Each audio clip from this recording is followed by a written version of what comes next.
expected to enter. You probably just got a notice that we're recording.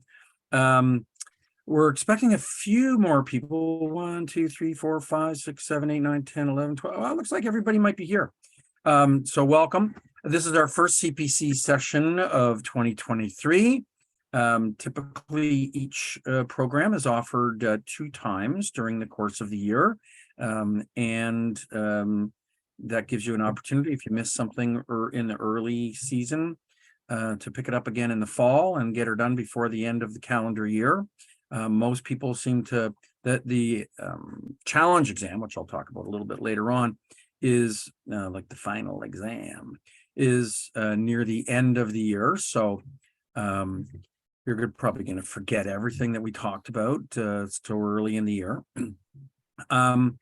Pretty soon I'm going to put a shared screen up, and I won't be so great, although I present on different platforms online several times a week. I'm not the best at watching the side of the screen to see who's like waving their hand and typing in comments. Jen's online with us. She comes and goes because she's got other meetings, and she's seen these types of things like 10 times in the past.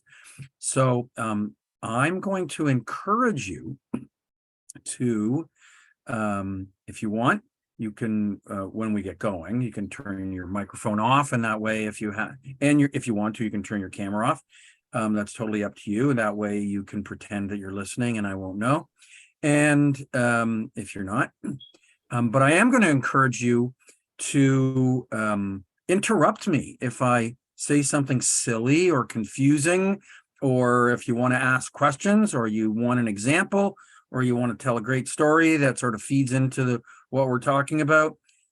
These courses were offered for many years in person and only in person. And we had the pleasure of having people sit in the room with their pens and papers and notebooks, and I could see the expression on people's faces, and when they were jotting down things, and when they had looks of they're stupefied because I just said something wrong, didn't make any sense. And I don't get the benefit of that. And I think that you don't get the benefit of that because it's not as interactive. And we don't have a lot of time for a whole ton of interaction on these things anyways. We're jamming it in there. But please, when you have a question, click on your microphone button, get your microphone live, and say, hey, Steve, it's me, Lillian, or it's me, Hannah. I got a question about that, and we will stop and deal with it right then and there. And if it's going to be covered like on the next slide or something, I'll compliment you for a great question, and we'll get to it. So welcome again. And I'm going to jump into the slides now. So you're welcome again to mute yourself out. I'm going to share my screen, and we'll see if we can get this right. And I'm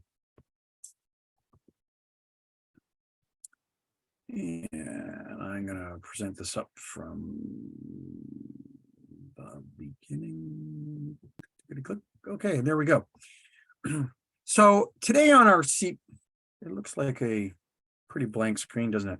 Today we're going to be talking about legal aspects of staffing services.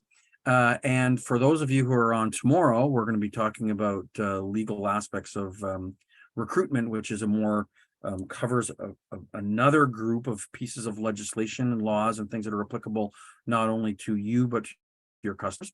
Most of what we cover today is under the Employment Standards Act, and every province has its Employment Standards Act. And when we go through this, we're going to have several modules that you'll be required before that you can write your challenge exam. And so today we're doing legal aspects of staffing. Tomorrow, if you're online, we'll be doing aspects of recruitment. Some of the other programs are business practices and ethics, which I really enjoy presenting, something near and dear to my heart, being successful and doing it ethically. There's health and safety modules, and then there's modules on recruitment and selection. Later on in the year, we're going to be offering, I think it's going to happen in this calendar year because the program's almost complete.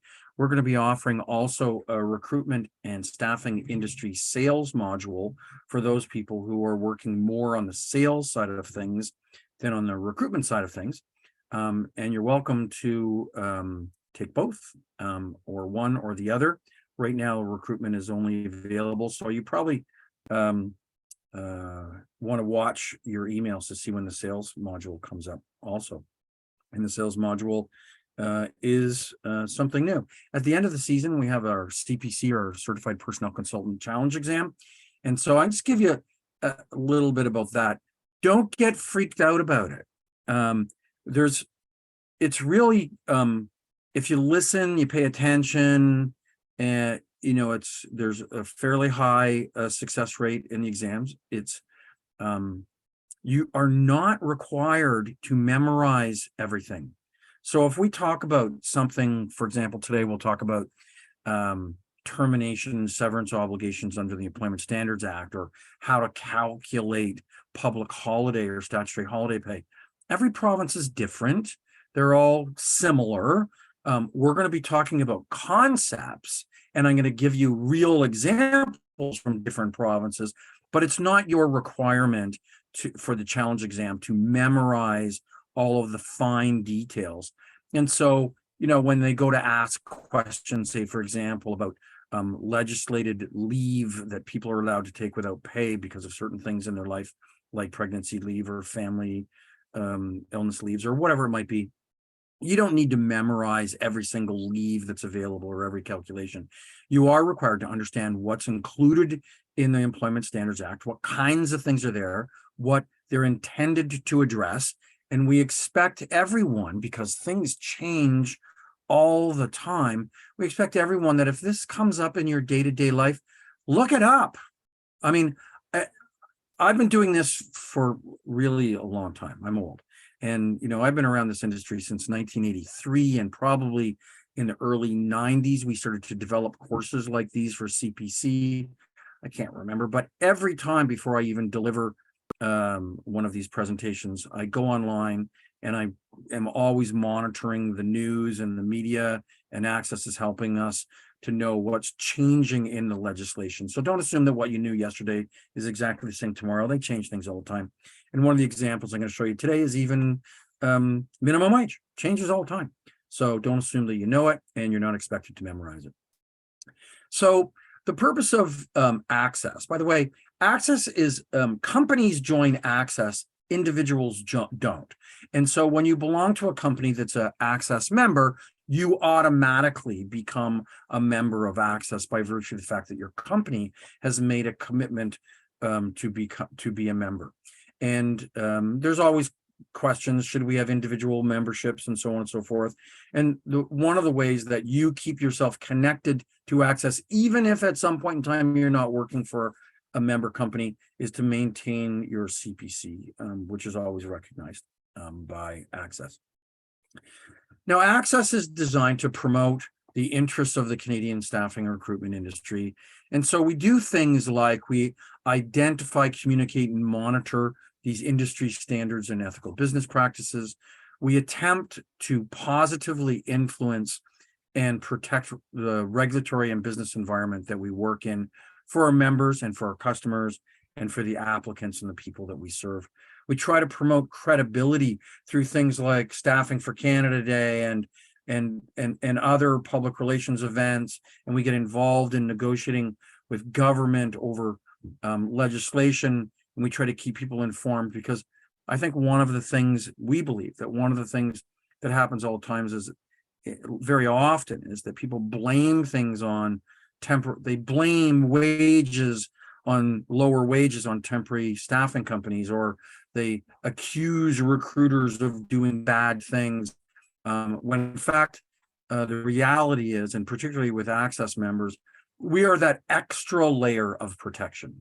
We are the people who are working between candidates and employees and the customers to ensure that they are treated fairly and they are paid fairly, and that their rights are protected, and that they're not discriminated against, and that they're all of the employment standards are in place. And so we are actually that extra layer of protection. But of course, the media and unions and other people like to find someone to blame for things that they don't like in society. And so it's our obligation or commitment in our mission at Access to try to make sure that people are properly informed and understand what our role is and what we do. And then also there's strategic support services like the CPC and also other things that brochures, booklets, tools, things that you can download from the association. Now, each member company makes a commitment to by the way, every presentation that we do starts off with this stuff, except for the first one, we actually say it all so that you hear it. And then when we do tomorrow's presentation, I'm going to bolt through these screens because I know you heard it today. And so we won't repeat ourselves again. So I'm going to just make sure we get through the details of the high level stuff first. So member companies, when they join, make a commitment to uphold the code of ethics and standards. And in one of the presentations on business courses on business ethics and standards, we actually go through all of the clauses in the code of ethics and standards so that you can understand that. So each member company makes a commitment to uphold and acknowledge and be in compliance with the principles of the code of ethics and standards. And they do that to protect their own companies, their employees and owners, the candidates, the client organizations, and also the reputation of the industry. So today we're going to talk about employment standards a lot.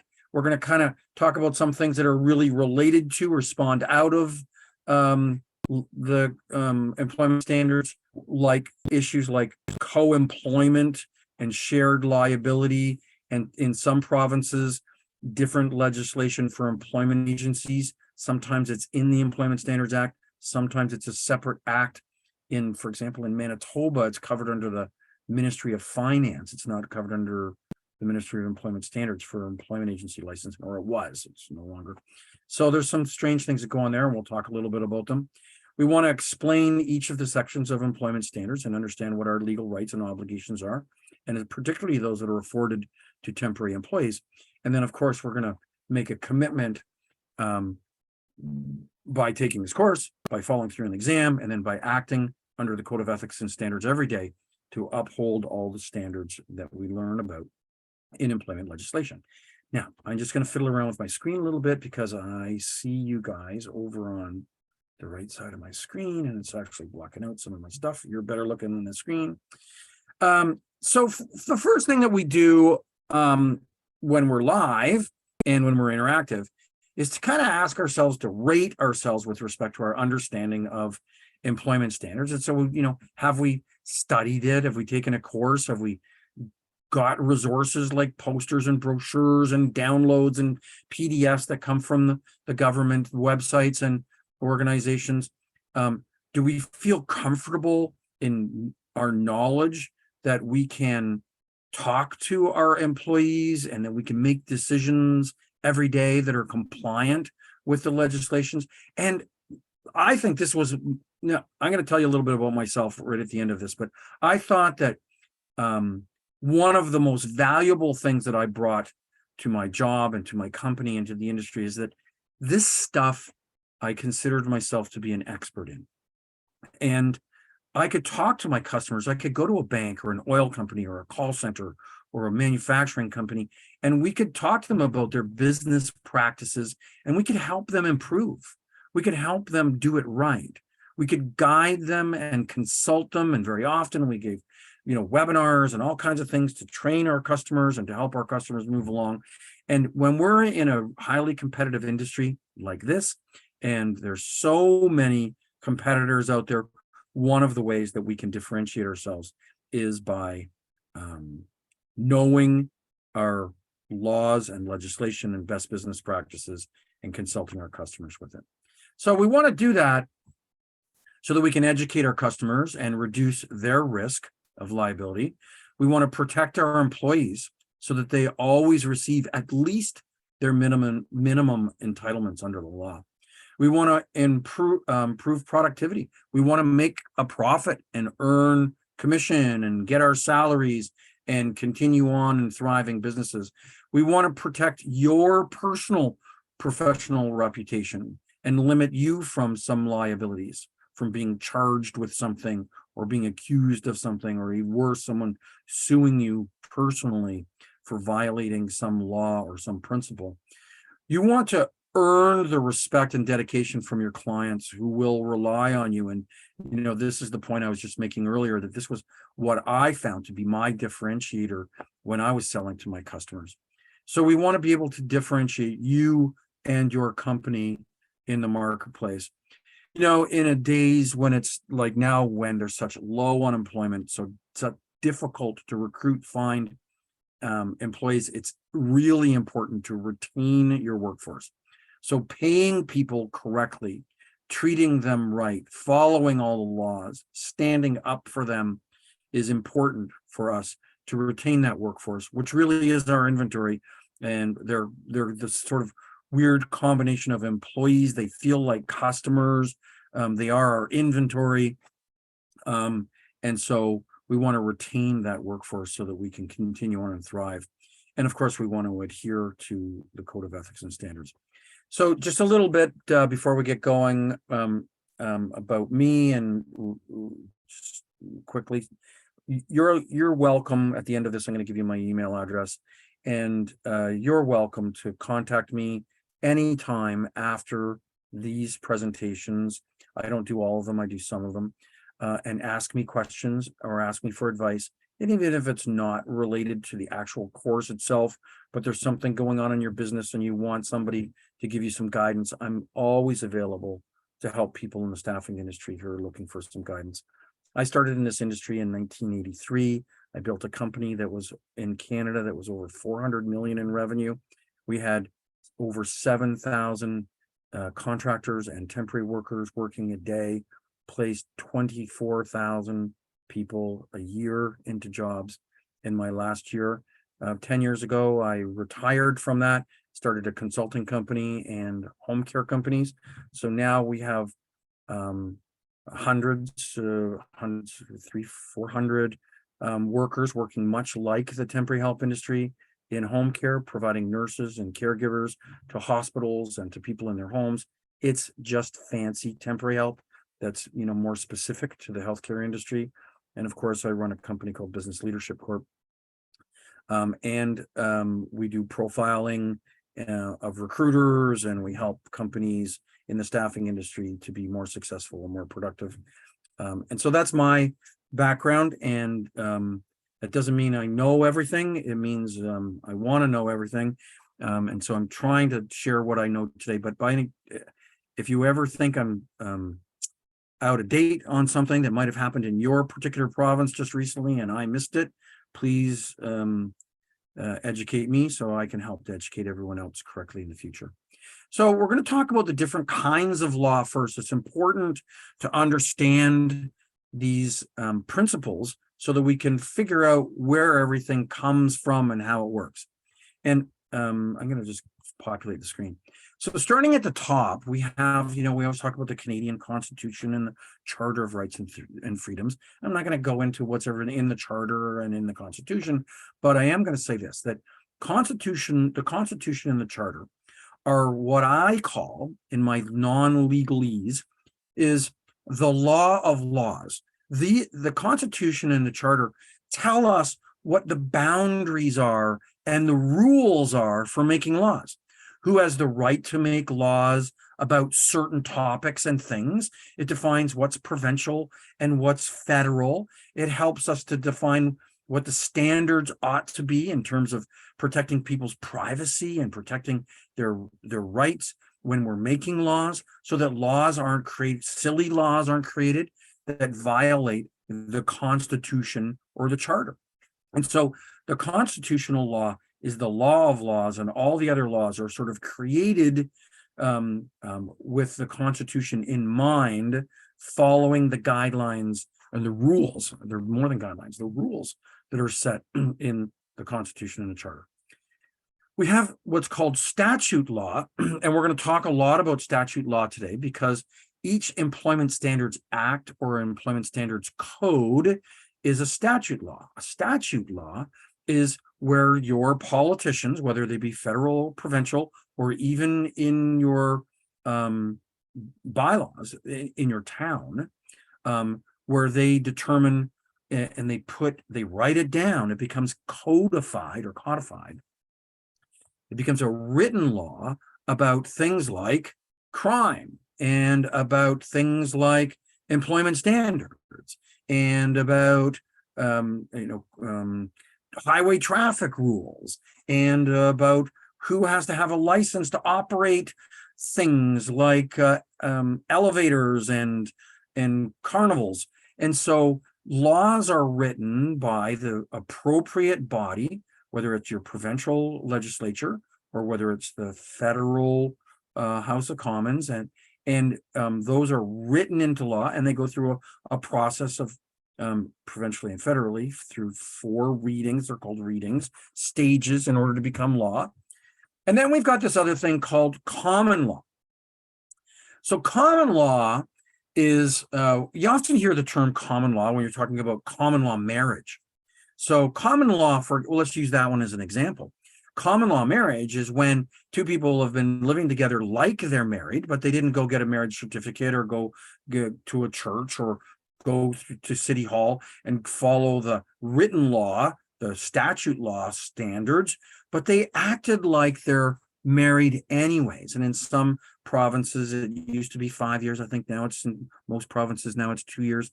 If you act like you're married and you live in a common law situation, then the common law says, the courts will determine that you are married for the sake of figuring out things like who gets what your responsibilities are, how you divvy things up in a divorce, what your responsibilities are to your children, what you qualify in taxes, what you qualify for or could have access to in benefits. So basically, the courts have said, we're going to take common situations that ought to be covered in statute, but maybe are not, or are so similar to statute that they're not specifically spoken to in the statute, but probably should be. And various judges around the country at different times have made decisions and said, you know what? We have all of these attributes in common, and so we're going to set some standards that are now called common law. And so the 2 most popular aspects of common law are the one that I just described to you, which is marriage, and the other one is in employment, because lots of people don't have contracts. We're going to talk about contract law next. Lots of people don't have contracts, things written down, things weren't anticipated, so they weren't put into an employment standards legislation. And so over time, judges have taken situations, say, this seems to be in common with other situations. Let's make a decision. And then the case precedents, the decisions of the past, will now form how those decisions will be made in the future. And these become what we refer to as common law. And then finally, there's the area of contract law. And contract law is whenever you buy or sell something, or whenever you employ somebody, or whenever you agree to do, 2 parties agree to do 2 things there. And so there are rules about contract law, things like they have to have a start date and a finish date, and they have to have 2 parties, and the parties have to be in agreement, and they have to have consideration. Somebody has to give this for that. You can't have a contract where one person gets everything and the other person gets nothing. So one person pays, the other person gets the service. One person pays, the other gets that. One person is relieved of some duty in exchange for getting something in return. So these contracts are written, and very often contract law and common law sort of intertwine together, because not every single aspect can be written into a contract. You can't anticipate everything that possibly could happen. And so they look at the contract and say, is it written in the contract? And if it is, that's the law. Now, by the way, and if it's not written in the contract, is there something in common law that would drive the decision? And so lawyers are hired to write great contracts so that they cover as many things as possible and they make as many references as possible. And that's why they have so many words, so that they can refer to as many things legally in common law, statute law, and contract law to get everything covered off. And so today we're going to talk mostly about statute law because that's what employment standards are, but we're going to make reference to some of these other aspects of law also. Now, one of the things that's covered in the employment or in the Constitution is, I made reference to this, is who has responsibility for what. So the federal government passes laws that have to deal with things that typically are intra-provincial, and so they go across borders. So it makes sense that if you've got a Canadian bank with branches all across Canada, that banks would be legislated by the federal government, not different laws in every province. That marine, shipping and ports, air transportation, and railways would also be legislated, any laws that have to do with those industries, particularly and specifically employment or labor code standards, things like when do you get your holidays and how much, what are public holidays and what's minimum wage. Those are all written into the Canada Labor Code, and they affect employees who are employed in these industries that you see on the screen. It also includes anybody who works for the federal government or anybody who works for a crown corporation. So I just want to, give you an example. So if you work for Corrections Canada as a corrections officer in a federal penitentiary, and all of the Canada Labor Code standards would apply to you. If you work in a provincial jail, they often call provincial jails, in a provincial jail or institution as doing exactly the same kind of job, but it's for people who committed provincial crimes and the jails are operated and run by the province, then you're a provincial employee and your province's employment standards legislation would apply to you. So if you work in an industry that's federally regulated, then the Canada Labor Code applies to you, and all other industries fall under provincial legislation. So this can get confusing because first off, they have different laws, and they're named different things federally and provincially.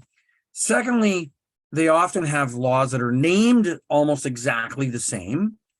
The federal labor code and the provincial labor code. A lot of provinces called it employment standards, or in Quebec, le norme de travail, the work norms. But I think Alberta, Saskatchewan, and Manitoba call it the labor code. So we've got these legislations that are federal and regulated with the same name, and they contain almost exactly the same kind of stuff, but they're written differently and sometimes have different rules. So for example, let's use minimum wage. If you work for in a federally regulated industry, the minimum wage is one number. And if you work in a provincially regulated industry in the same province that the federal industry is in, there's a different minimum wage. So they both have terms in the legislation that dictate what minimum wage is. But if you work in a federally regulated company like a bank or an institution, a crown corporation, you have one minimum wage. And if you work for an oil company or a retail store or a staffing company, you've got a different minimum wage. So we got to know what the applicable laws are. We get confused sometimes between workplace, and most often the location of where the work is performed is not necessarily what is dictated to be the workplace. So if there's anybody here who's on a border town, I'm going to use Ottawa for an example. There are a gajillion staffing companies, temporary help companies, that are located in Ottawa, but they supply temps to the federal government at Place de Portage or some other building across the border in Hull, Quebec. So here we have workers. I'm going to make it even more confusing. Here we have a Quebec resident applies to an Ontario, Ottawa staffing company who gets a temporary assignment to go work back in Quebec for the federal government. So the staffing company is provincially regulated. The customer is the federal government. The employee lives in Quebec. The staffing company's office is in Ontario. And the person is assigned to go work across the border in the federally regulated company in Quebec. You would think that would be very complicated, but it's not. The legislation applies to the employer. Doesn't matter where the employee lives. Doesn't matter if they cross a border to come to work. Doesn't matter who the customer is. Doesn't matter what province the customer's in. Doesn't matter. Any of that doesn't matter. The employer is an Ontario-based Ontario-based employer. And so all employment standards for Ontario apply to that company, regardless of all of those other confusing features or factors. So hopefully that helps to clarify things, because a lot of people are sending people. Now, this is for people who are temporarily working at a province. So you can't, have your office in Ontario and employ 100 people in Alberta, only going to Alberta, never going anywhere else. Only customers in Alberta, coming from Alberta, working Alberta. So, they're viewed to, so that company should have even a virtual location in Alberta. But that can get confusing, because if not, you would be paying things like employer's health tax to Ontario's healthcare system, while everything else, the business is really in Alberta. So we have this notion of paid from or through, and when virtual businesses can make it a little bit more complicated. But bottom line is that these things only apply, all those complications, if you're temporarily working out of province. In other words, the temporary help company is sending you temporarily over there. Steve, can I ask a question? Absolutely. So I have a client who runs their business based on federal regulation. So I guess my question is how is that determined? Like, can a company just decide how they're gonna? What industry are they in? What do they do? Moving.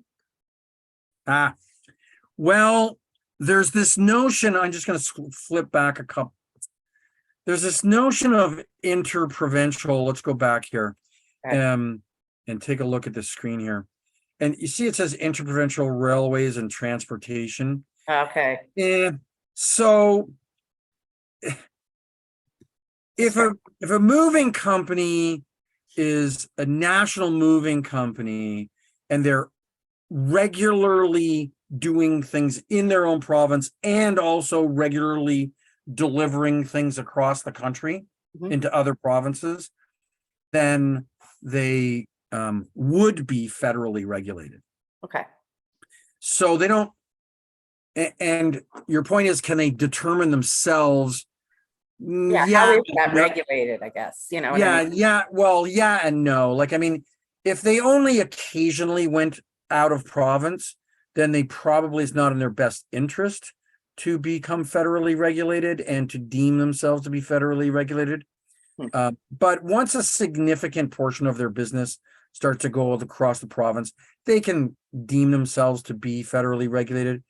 It would might become a problem for them if they had workers working for them in, what province are you in, Jen?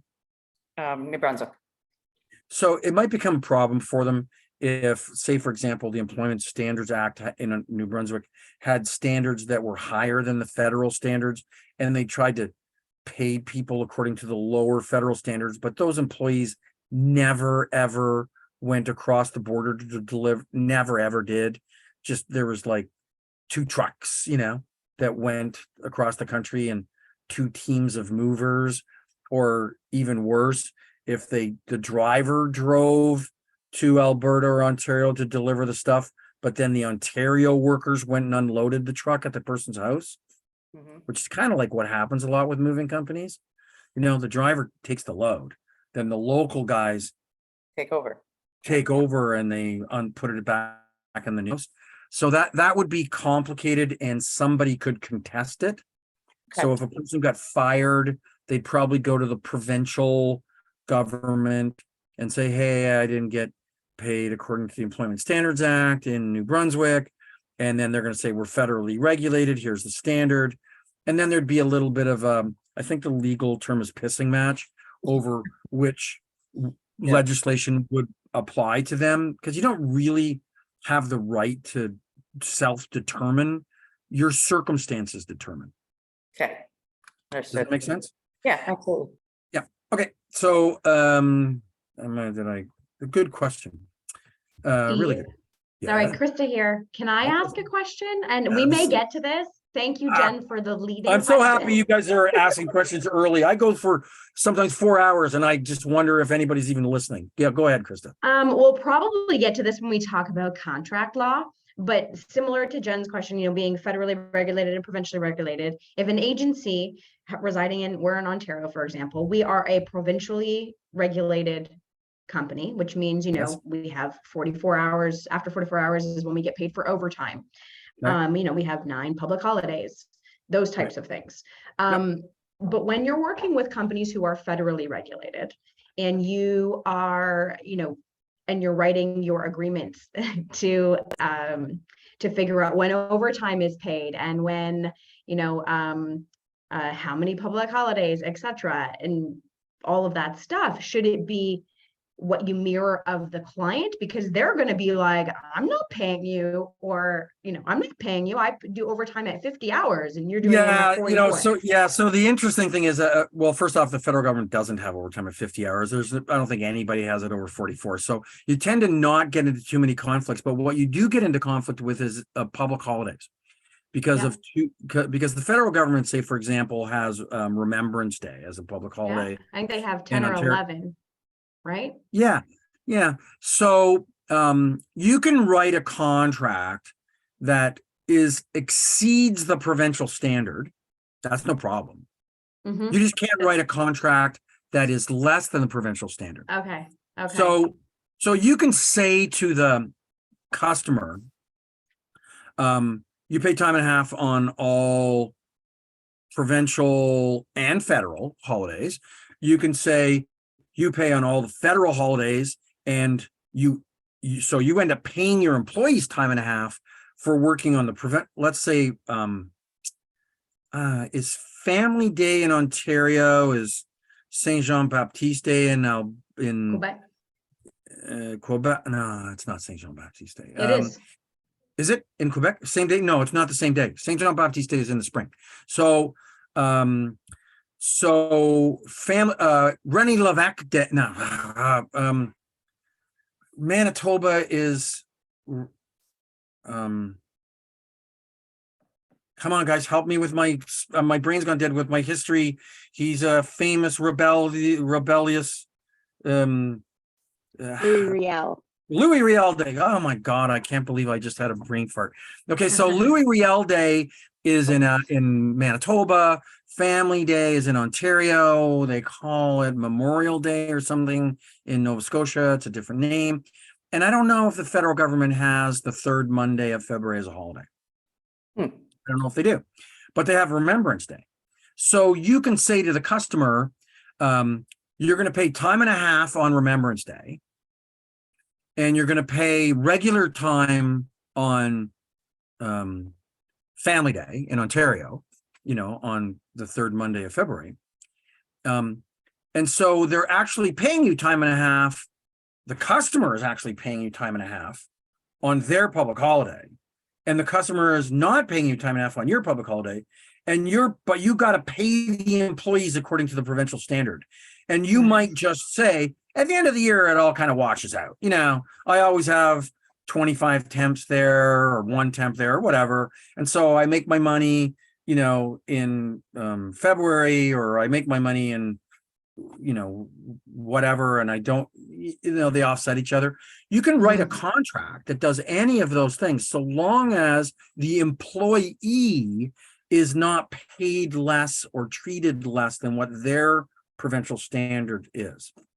And so, a really good example is the Ottawa example I gave you. And what they do often with Saint Jean Baptiste Day and Victoria Day, for example, that's another good example, because they're near to each other, but they're not the same dates. Very often they give the employee a day off in lieu. So you say to the person, you can have that next day, you're going to work on this public holiday, but you're going to get that one off with pay. So in most provinces, that's okay. They agree that on a different day. So very often in Ottawa and in Quebec, people are given Saint Jean Baptiste Day off and given public holiday for that, and they're not given off now, by the way, also some federal government departments choose to close on the provincial holidays that they're operating in. Yeah. So your contract can be written so long as it treats the employee, not the customer. Okay. So what you do with your employee is in your employment agreement. What you do with your customer is in your customer agreement. The customer agreement does not have to abide by the legislation, although it might dictate to you what you want in there.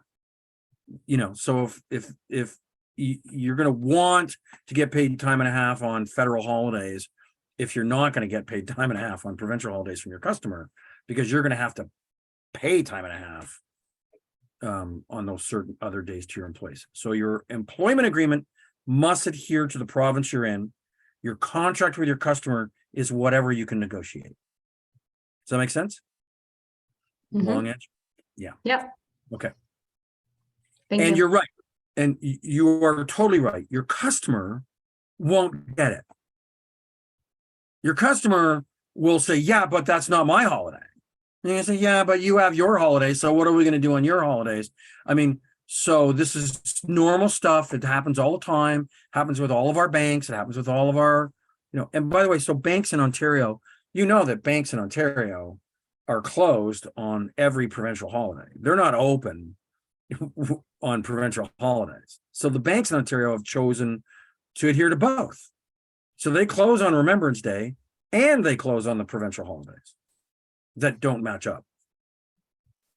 So it's not likely that you're going to have to worry about paying time and a half and billing time and a half because they're closed. Right?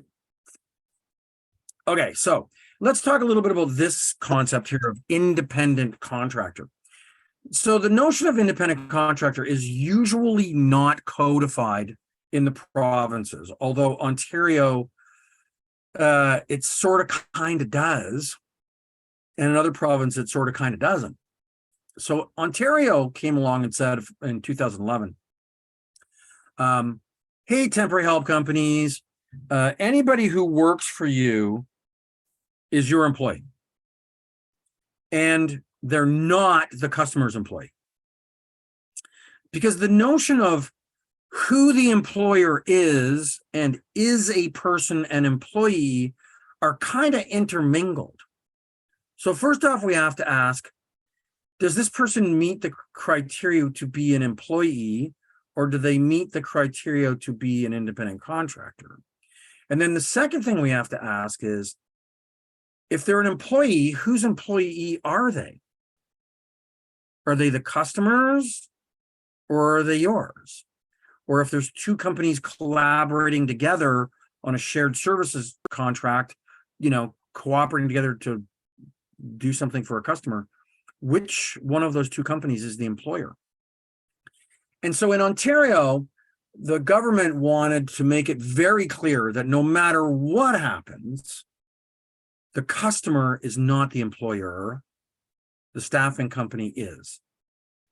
And in doing so, they said that they are the employee of the staffing company, which means that they default to be an employee unless the staffing company can prove that they're an independent contractor.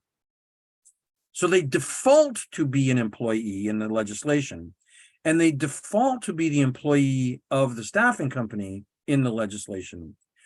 But it leaves this opening to say, yeah, but all of the conditions that are required to meet the definition of an independent contractor exist. And you've defined this person as an independent contractor, and you have a contract with them as an independent contractor, and the independent contractor agrees that they're an independent contractor, then you still can have in the staffing world an independent contractor arrangement. Now, in other provinces, it's not in the legislation. So the circumstances will dictate who the employer is. And the circumstances will dictate whether or not and the conditions to be an independent contractor exist. So I don't think I go through this. Yeah. So I'm just going to quickly tell you this, and it's important to kind of know in principle what goes on. So in common law, and in many court decisions, the courts have looked to a series of standards to exist before a person can be deemed an independent contractor. They've said things like, does let's call it the employer, even though I'm going to use the word employer, even though we're talking about an independent contractor, so they may not be an employer, they're just the payer, right?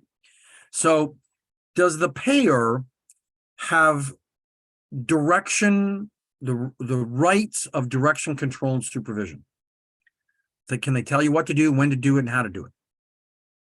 Does the payer have the right to determine what the pay wages are? Does the payer have the right to hire and fire? Does the payer integrate the worker into their regular workforce so that they are indiscernible? In other words, do they give you a title? Do they give you a desk? Do they give you the same rights and privileges? Do they give you an extension on their telephone system? Do they give you a business card? Do they give you a uniform? Do they give you your pen and your computer? So that they integrate you in an indiscernible way into their employee workforce. Does the worker have the risk of economic profit or loss? So a worker who comes to work and gets paid $20 an hour and gets to submit an expense report for legitimate expenses, they have no risk of economic loss. They may not make as much money as they'd like, and they may have expenses in their real life to their housing costs might cost more than their work, but that's not business. Do they operate it like a business where if they go out and charge the customers some money, could they actually lose money on that deal? So here's an example. A painter goes out and gets a contract to paint a room, and the company says, yeah, I want it to be blue. And the person says, how much? That'll cost you $500. So the $500 includes paint, preparation, setup, and hiring people, cleaning the walls, painting it, and guaranteeing the outcome. And if there's paint splattered all over the place, they're going to have to clean it up on their own time. And if the customer doesn't like the streaks that you've cut into the corners, the customer said, that's not good enough, do it again. So that person, the painter, would be considered an independent contractor in most circumstances because they have the risk of economic loss. And they would be hiring and firing and directing and controlling and saying long strokes up and down to their employees. The customer doesn't come in and tell you how to paint. But if the customer goes out and buys the paint and says to somebody, come on in, I want you to paint my room. You start at 8, you finish at 5, put those blankets down to cover over there. I want you to cut the corners first, then use the roller second, long strokes up and down. I'm going to come and check on you from time to time. hey, buddy, you can take your lunch now. That's an employer because they've got direction, control, supervision, the right to hire, to fire. The customer, the payer, has got risk of economic loss, not the employee. So the notion of risk of economic loss is very important. One of the other things is tools and equipment. And we often see the really great example for this is truck drivers. So, if you bring your own pen, you'd have a hard time saying, hey, I've got risk of economic loss because I had to supply my own pen. But if you supply your own truck and you go and spend $100,000 or $200,000 or $300,000 on a truck, and you have to maintenance it and license it and fuel it and do all and insure it, and then you get a contract with a company that says, you're going to get $1,000 to deliver those boxes, then the fact that they've had supplied their own tools and equipment, and that those tools and equipment are significant or material in the service that they're providing, then they can make the case that they're an independent contractor. Risk of economic loss and tools and equipment kind of go hand in hand with each other. So we've got these things that courts look to. So if a person were to work for a company and get fired and not get termination pay, or didn't get their vacation pay, and they went to the Employment Standards Branch and said, hey, my employer didn't give me the money that I deserved. I didn't get my vacation pay, didn't get my public holiday pay, and I didn't get my termination pay or my notice in lieu of the termination. The employer says, no, you're not an employee. The payer says, you're not an employee, you're an independent contractor. The Employment Standards Branch, the government, is going to say, okay, first off, for your staffing company, because if you're a staffing company, the law specifically says that you're an employee, unless you can prove otherwise. If you're in another province, they're going to say, let's take a look at the relationship that exists here, risk of economic loss, direction, control, supervision, setting wages. And they might come back and say, well, Mr. Customer, you're not the employer. You're doing business with a company. The company might be an independent contractor, or the company might be the staffing company, and then the independent contractor. So in other words, the staffing company is always an independent contractor.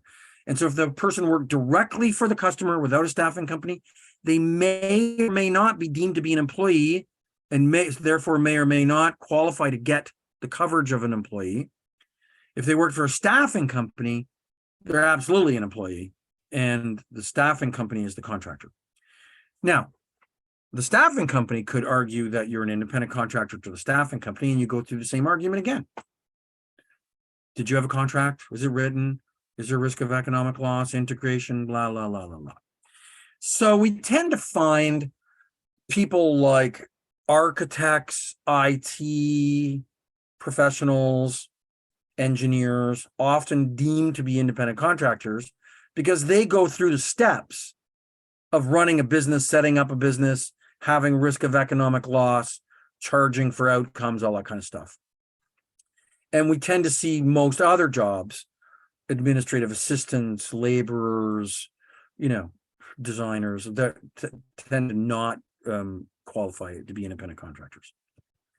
So, minimum standards. Okay, so minimum standards in the Employment Standards Act, and Krista brought this up. What if there's federal or provincial? So every province pretty much covers the same kind of stuff.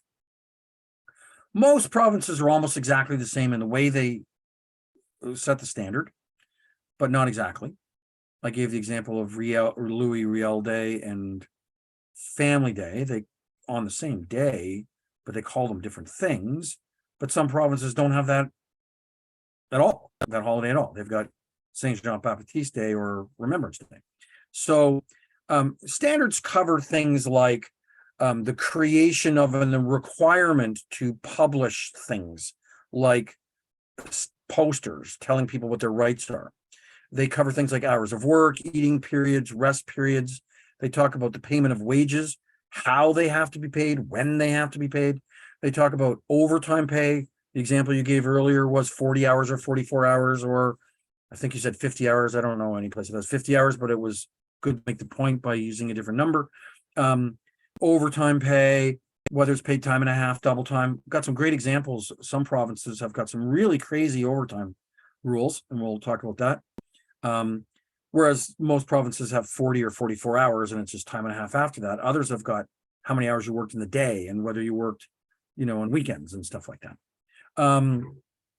There's often legislation rules in the Employment Standards Act about how you handle tips and gratuities and what the minimum wage is.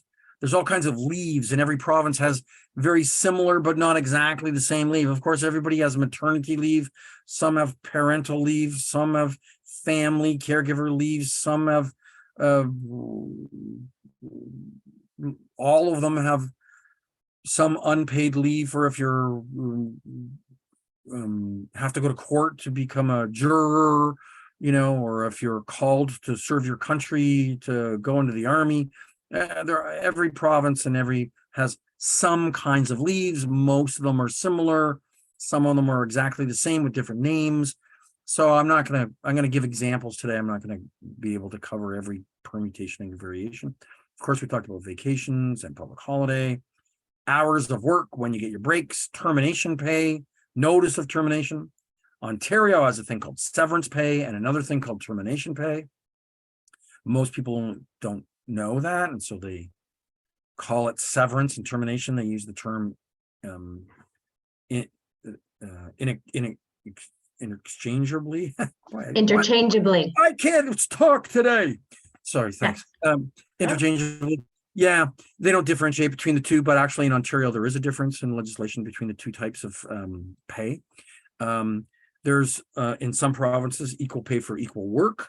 And some provinces, there's special legislation around temporary help agencies. So an example of minimum wage is here. These are the most current minimum wages in Ontario. They change, or in Ontario, in Canada, they change all the time. Some provinces change less frequently in territories than others. And I think there's something at the bottom. I think there's something at the bottom of the screen that I can't see. 1555 for federal. I didn't check it. That might have changed since I looked that up last November, and I put down there it changes April. So I think it's going to change next month, like April 2023. It's going to go up, federal wages. But here's an example, and I'm going to give you other examples too. But in Manitoba, for example, right now, the minimum wage is $13.50. It's planned to increase April 1st, next month, 30 days from now, to $14.15. But they passed legislation a couple of years ago that said that once they get through the sort of catch-up period to get caught up to where they think they should be, then every year in October, in the fall, they're going to review their minimum wage, and it's going to increase by a rounded number associated with the consumer price index, with inflation.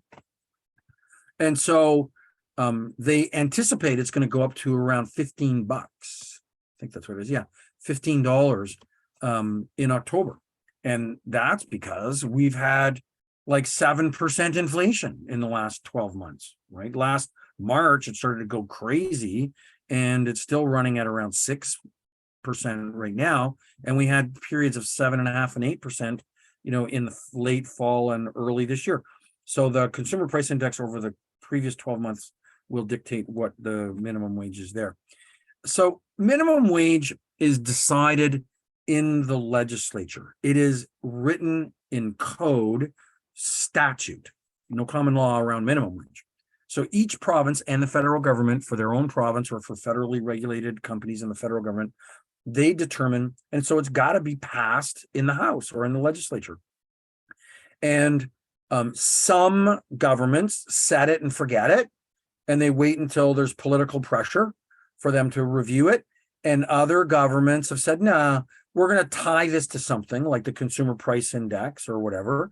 Some provinces, like in Ontario, here's an interesting little story. I think you'll probably be able to read some of my political bias in this, but prior to the Liberal government losing the election 5 years ago to the Conservative government after 17 years in power, they had not kept up with minimum wage at all, and they were highly criticized. And they saw that they were likely going to lose the election. Kathleen Wynne was the premier at the time. And so before the election came, 6-7 months before the election came, they introduced sweeping changes to the Employment Standards Act, giving everybody everything that they could think of. And so they plotted out, they said, here, next year, you're going to get 1450, and the next year you're going to get 1550, and next year you're going to get 1650. And they plotted it all out in advance, making promises for like 5 or 6 or 7 years into the future. And then they lost the election. And the first thing that the conservative government did was repeal most of that stuff. So it was by the electorate. And the government and the conservative government ran on a platform saying, if we get elected, we're going to turn that off. And the Liberal government was smart enough, I think, to know that they probably shouldn't impose all of those things before the election because it was really costly to employers. So employers who weren't paying attention still might have voted. They were thinking employers who aren't paying attention haven't paid yet. So they still might vote Liberal. All the people who want more money, they're just going to hear media. We're going to get more money. We're going to get more public holidays. We're going to get more vacation pay. We're going to get more days off. We're going to get more minimum wage. And so they would vote Liberal. And then if they lost the election, which they did, the next government just repealed 90% of the changes. Some of the changes were good, and they held the test of time, and the government didn't repeal it. So it goes through this political process, and some governments from time to time try to depoliticize it. I just made that word up, but I think it's real. They try to depoliticize it by passing legislation that says what it's going to be in the future, like Manitoba passed a law that said, all right, we're going to do some catch up. And then from then on, it's going to be tied to the consumer price index. And most governments in the future won't be criticized by that, because at least it's keeping up with inflation. So it has to be passed in law by elected politicians. The implications of higher and lower minimum wage. Well, I just talked about the implications of politics, of getting elected and who you please and who you don't please. Employers will tell you that when minimum wage is too high, their costs go up. It causes inflation. Some employers and economists will tell you that there is a correlation between minimum wage and other wages, that when you give a minimum wage increase, the person who's getting paid $20 an hour tends to eventually, within a reasonably short period of time, get a wage increase that kind of mirrors the increase percentage-wise as the minimum wage, causing inflation.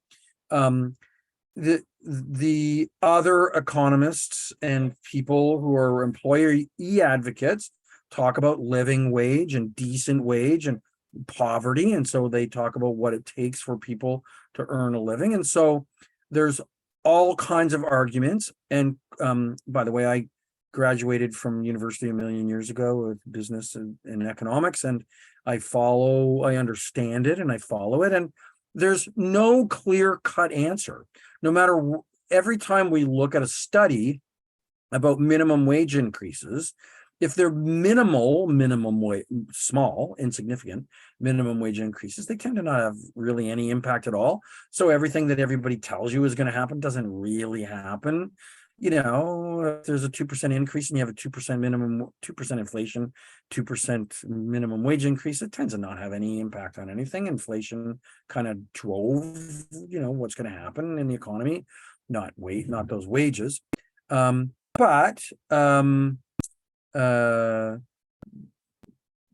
are other things that are extreme that can have those impacts. So everybody's kind of playing a game. What's their story? What's their agenda? Are they a company trying to make more money? Are they a company that believes in high wages, or a company that believes in low wages? Or is the government trying to get elected? Are workers being treated improperly? So all of these forces come into play, and elected politicians determine what it's going to be. Does it change by industry or age? The answer to that is yes, most of the time, most places. There are certain industries like the hospitality industry and caregivers, home caregivers. In Ontario, they introduced special wages for healthcare workers. students and people under certain ages, younger people tend to have different, can have different, but every province is different, and they kind of slice and dice it. So the legislation, I have an example. It's going to come up later on, I think. In Alberta, no, in Manitoba, they've got special rules for people aged 13, 14, and 15.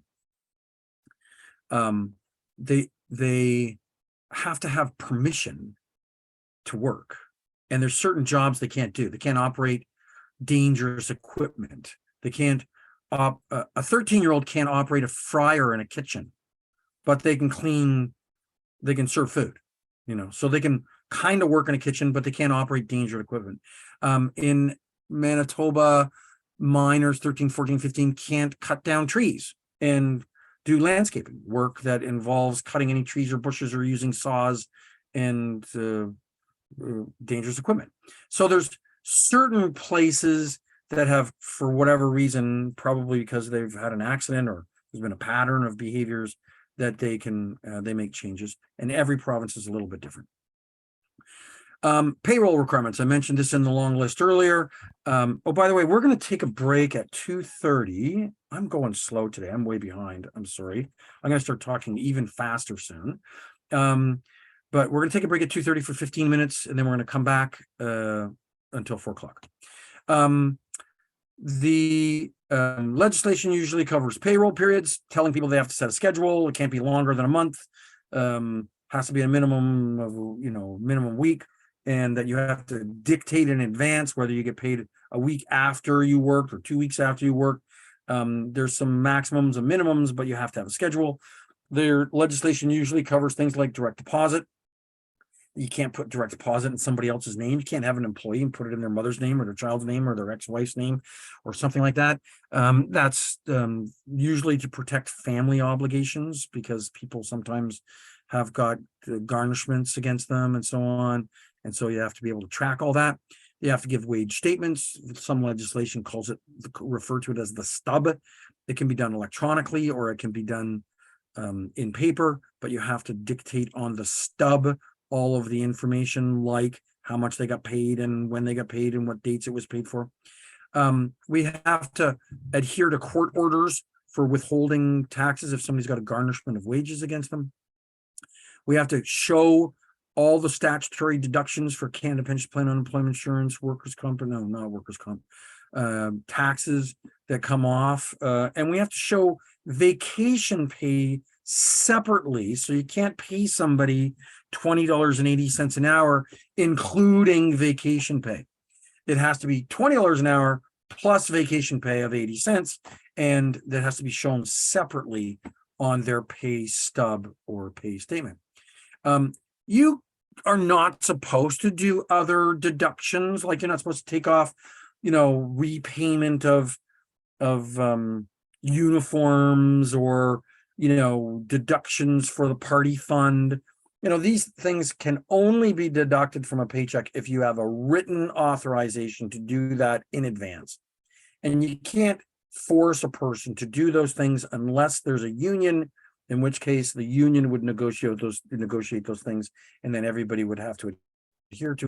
But on an individual basis, a company can't say you must contribute $10 a week towards the lottery, group lottery tickets or something like that. Most of the employment standards also have clauses that protect a person from having their wages deducted for faulty work. So in the example I gave to you earlier about the painter who's an employee, if they do a bad job and the supervisor comes and says, oh my goodness, look at all those streaks, do it again. They don't have to have that deducted from their pay. But you've met people who do that, who deduct it from their pay. They make a mistake. They have a cash shortage. Cash shortages are a little bit different in most provinces. Most of the time, you can't hold a person responsible for cash shortages unless you have got, one, an agreement that says that you can, and two, that you've got a very rigorous system to isolate the cash to a person. So if a person comes into work and you hand them the cash box and they say, here, there's a $400 float in there. You put all your receipts in there, you put all your money in there, and you can keep the tips and everything yourself above and beyond what's in there. But if there's anything short at the end of the day, you pay for it. This is your box, protect it. And so very often you see people come onto a shift. They're the only person there, and they, put their cash box in, then they're responsible for it. So if they end up $500 short, they can't say, oh, I don't know, somebody else had access to my cash box. So you might see that, say, for example, a gas station in the middle of the night or something like that, where a person gets their own cash box. So cash shortages are usually something very special. Agencies and staffing companies cannot, in any province and on Canada, provide charge fees to a worker for anything. Like, I found you a job. I redid your resume. You can't charge fees to anybody for anything. If you've got a company store and they're buying the company mug or the company uniform, we strongly recommend at Access that, because it's so clear in the legislation that you can't deduct things, and most people are terrible with their documentation, do it separately. If you have a company store and people want to buy things, make them pay for it. They can transfer money to you, can write you a check, they can do stuff, but try to not put it on the check, because if you ever get into trouble with the Employment Standards Act over a complaint about something, trust me, it's going to come up and you're going to have to jump through so many hoops that it's just best to not do that, right? So this purchasing of items and things. So hours of work and limits. So in different provinces have different standards. And I just moved you guys' picture around. So, in some cases, they've got a standard per day and some per week. And a lot of times it doesn't have anything to do with the amount when a person is eligible for overtime pay. This has to deal with what you can actually ask or require an employee to do. And they've got the right to say no if you ask them to work longer than those hours per day. So for example, in Ontario, if you require a person to work more than 8 hours per day, you either have to have a written agreement in advance that says I work 4 12-hour shifts a week, and that I work 48 hours a week, 1 week, and 3 12-hour shifts the next week, and this is the pattern, and I agree to this employment arrangement. So they work 48 hours 1 week and 36 hours the next week, and it averages out to be 40 hours, per week over a 2-week period. You can do that. You have to, in a lot of cases, you have to have a permit to do that. It's called hours averaging. You got to go to the Ministry of Labor and ask them for permission. If you're in the healthcare industry, you're automatically allowed to do hours averaging over a 2-week period. But the legislation is basically there to say, in most normal jobs, if you say to a person you have to work 9 hours a day, 5 days a week for 45 hours, the employee can say, no, I work 8 hours a day, and you can't fire me for it. You can't reprise against me. So a reprisal is something we're going to talk about later on. You can't penalize a person. So you can have a permit to do that with permission from the provincial government that allows your industry or your company to do that.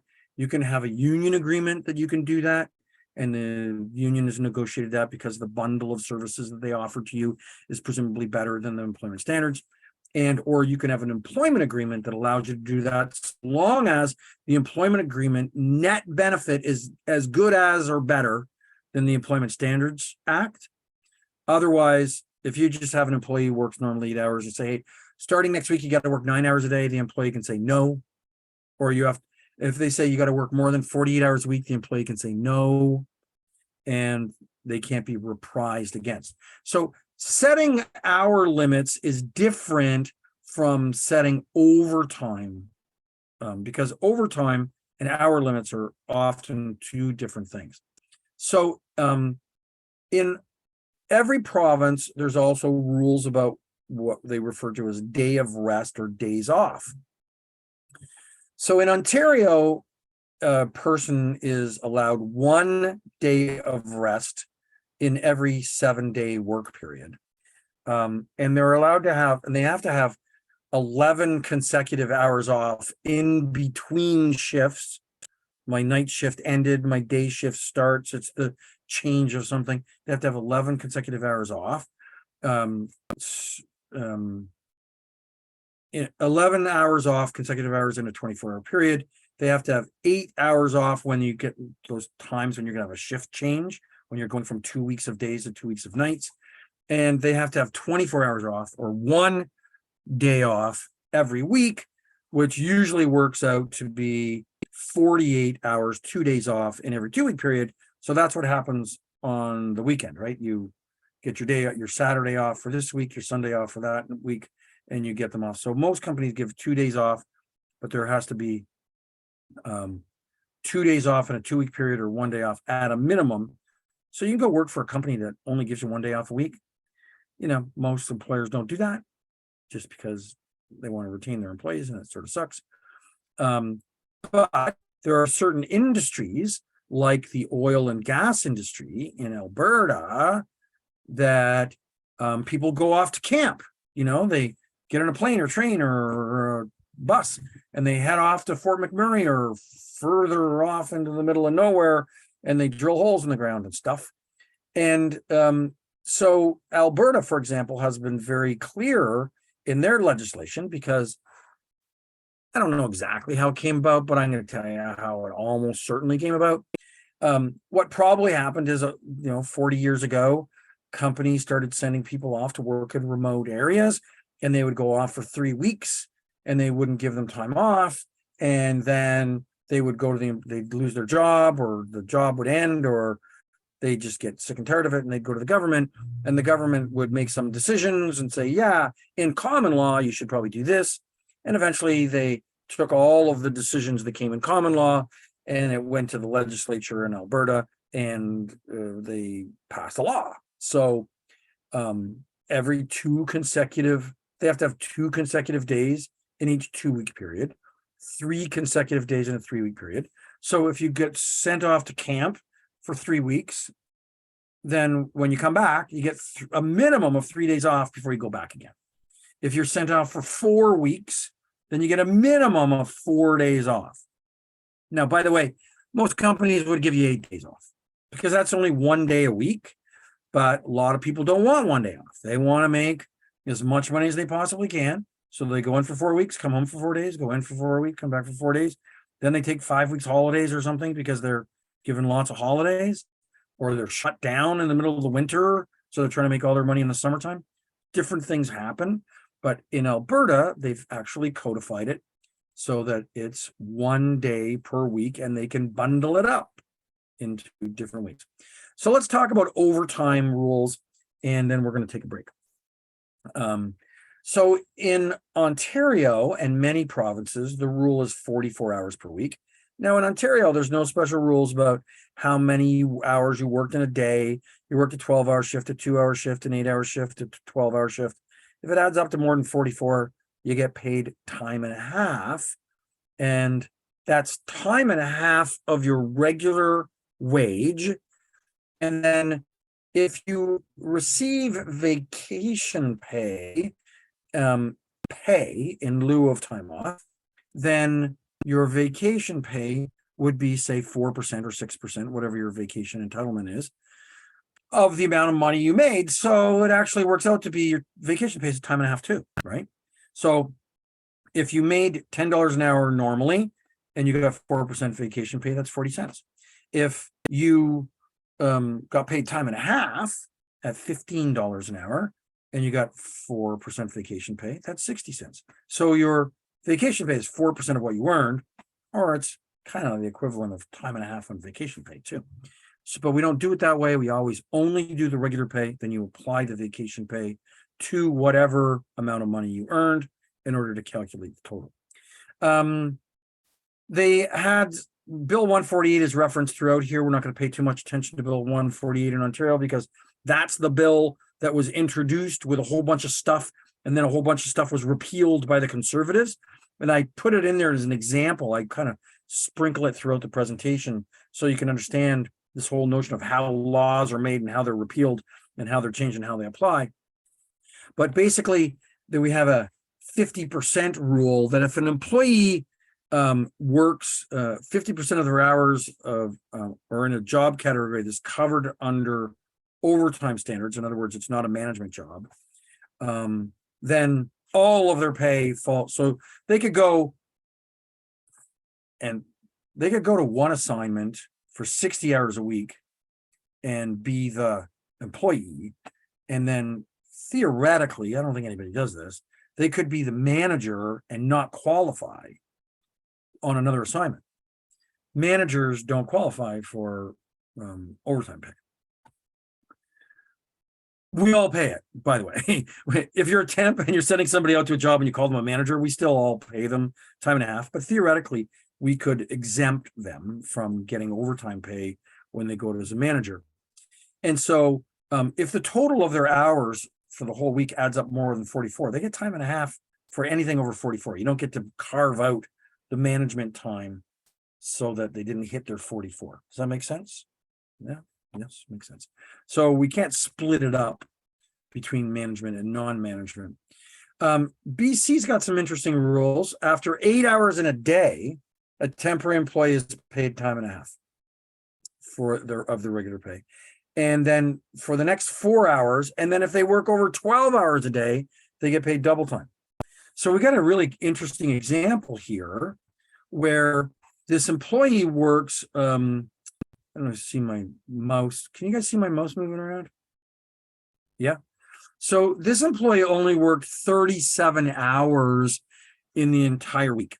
And yet they worked it having some long days and some short days. So in Ontario or in Manitoba is Manitoba 40 or 44? Who's on the line? I think it's 44. For some reason, it might be 40. So in this province, nobody gets time and a half over 37 hours a week if it's just straight hours. But in British Columbia, say, hey, Monday is a regular day. You get paid 8 hours. Tuesday, you worked more than 8 hours. 2 of those hours were at time and a half. And 8 of them are regular time. Wednesday was a regular day or a short day, 6 hours. And then Thursday I'm sorry if you guys can hear my dog barking. It's because there's nobody else in the house and somebody's at my door. 13 hours, worked a really long day. So the first 8 hours are paid at time and a half. The next 4, or the first 8 hours are paid at regular time. The next 4 hours are paid at time and a half. And the next hour, the 13th hour, is paid at double time. So this had nothing to do with 40 hours a week or 44 hours a week. In British Columbia, they put a lot of value on a regular work day and how much you should get paid if you work more on a regular work day. In we've got another set of rules which are minimum hours, and different provinces have different standards. This is another one of those ones where Ontario tried to set it to 4 hours, that you weren't allowed to employ a person for less than 4 hours per shift. And if you called them in at any point in time, you had to pay them for 4 hours. You weren't allowed to set a shift for less than 4 hours. And then 3. And then that got into Bill 148. The Liberals didn't get elected. The Conservatives said, screw that. We're going back to the 3 hour thing. We're not going to make that law next year. So it got reverted. So we've got different standards here. Alberta's got a minimum 3 hours at minimum wage. But if you work for more than minimum wage, it's ridiculous, because if you earned a penny more than minimum wage, then they can call you in for 2 hours. But they realize that most people, might be like the mechanic who's making $40 an hour, something broke down. I'm going to call you in for 2 hours. You might fix it in 30 minutes. You're going to get paid for 2 hours. And because you weren't getting minimum wage, it's 2 hours. But if you were a really poorly paid mechanic who got paid minimum wage, you'd have to pay the person 3 hours. So Alberta's got some interesting rules about minimum wage tying together minimum time. Ontario was 3. They tried to change it to 4. Then they tried to change it to 3. The other thing too that Ontario tried to do was that if you canceled a shift within, I think it was 48 hours, you had to pay them 4 hours anyways. And of course, the conservative government said, no way, man, we're not doing that. And could you imagine what would happen in the temporary help industry if every shift that you got a call today for somebody to start tomorrow, then later on the day they called you up and said, the trucks didn't arrive, or one of our employees picked up the shift and they canceled it, and you had to go and pay that person 4 hours because you booked them into the assignment and ended it. So the Ontario government threw that one away. BC has a minimum 2 hours, so they're not as generous as Ontario and Alberta. And in Manitoba, they've got an interesting thing, and over on the right-hand side, if you're scheduled to work for 3 hours or more, example, you're scheduled to work for 4 hours, but when you get there, they send you home, then at 3.5, then you get a minimum of 3 hours. So the minimum is 3 hours if you're scheduled to work 3 hours or more. If you're scheduled to work less than 3 hours, say, for example, they scheduled you 2.5 hours, and you went in and worked less than the scheduled hours, you worked 2, not 2.5, you would get paid the entire shift that you were scheduled for. So if you're scheduled to work for 1, you came in and 5 minutes later said, okay, sorry, we don't need you anymore. That was a false call. You get paid for 1. If you get scheduled for 2 and you work less than 2, you get paid for 2. If you get scheduled for 3 and you work less than 3, you get paid for 3. Once you get more than 3, then it stops at 3. Make sense? Yeah, did I say that in a confusing way? Yes, I did. Okay, so I talked about young people. Sorry, I got to keep moving something around on my screen here. Zoom is not looking, must have been an upgrade or something, not looking the same to me today. So I mentioned examples for young people, and I gave you the example for Manitoba because I thought it was unique. They specifically talk about 13, 14, and 15-year-olds. And so there's these kinds of more dangerous work that they're not allowed to do. And I also mentioned to you that's not on here, they're also allowed to work in kitchens, but they're not allowed to use dangerous equipment in kitchen like a fryer or sharp knives or cutting equipment to slice meat. We're gonna go because we've got a minute over. We're gonna take our break and come back and talk about equal pay. We're gonna take a 15-minute break, or actually 14, I ripped you off. No minimum wage on breaks here on this webinar. We're going to come back at 2:45.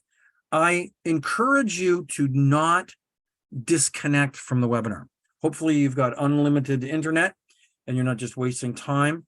I'm just going to encourage you to, minimize your screen or put yourself on mute, because sometimes some people have difficulty get back in the room, and it requires Jen to physically click a button to let you in the room, and I can't guarantee she'll be there. So take 15 minutes. It's 2:31. We'll see you at 2:45, and we'll jump right back at it. And I'll be talking quicker when we get back. We'll talk to you in a little while. Bye. Okay.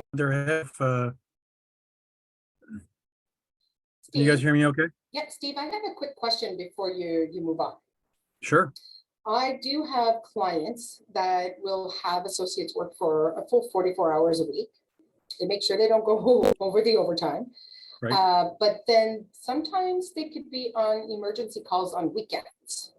For example, disaster restoration technicians. Would Right. the on-call be considered overtime?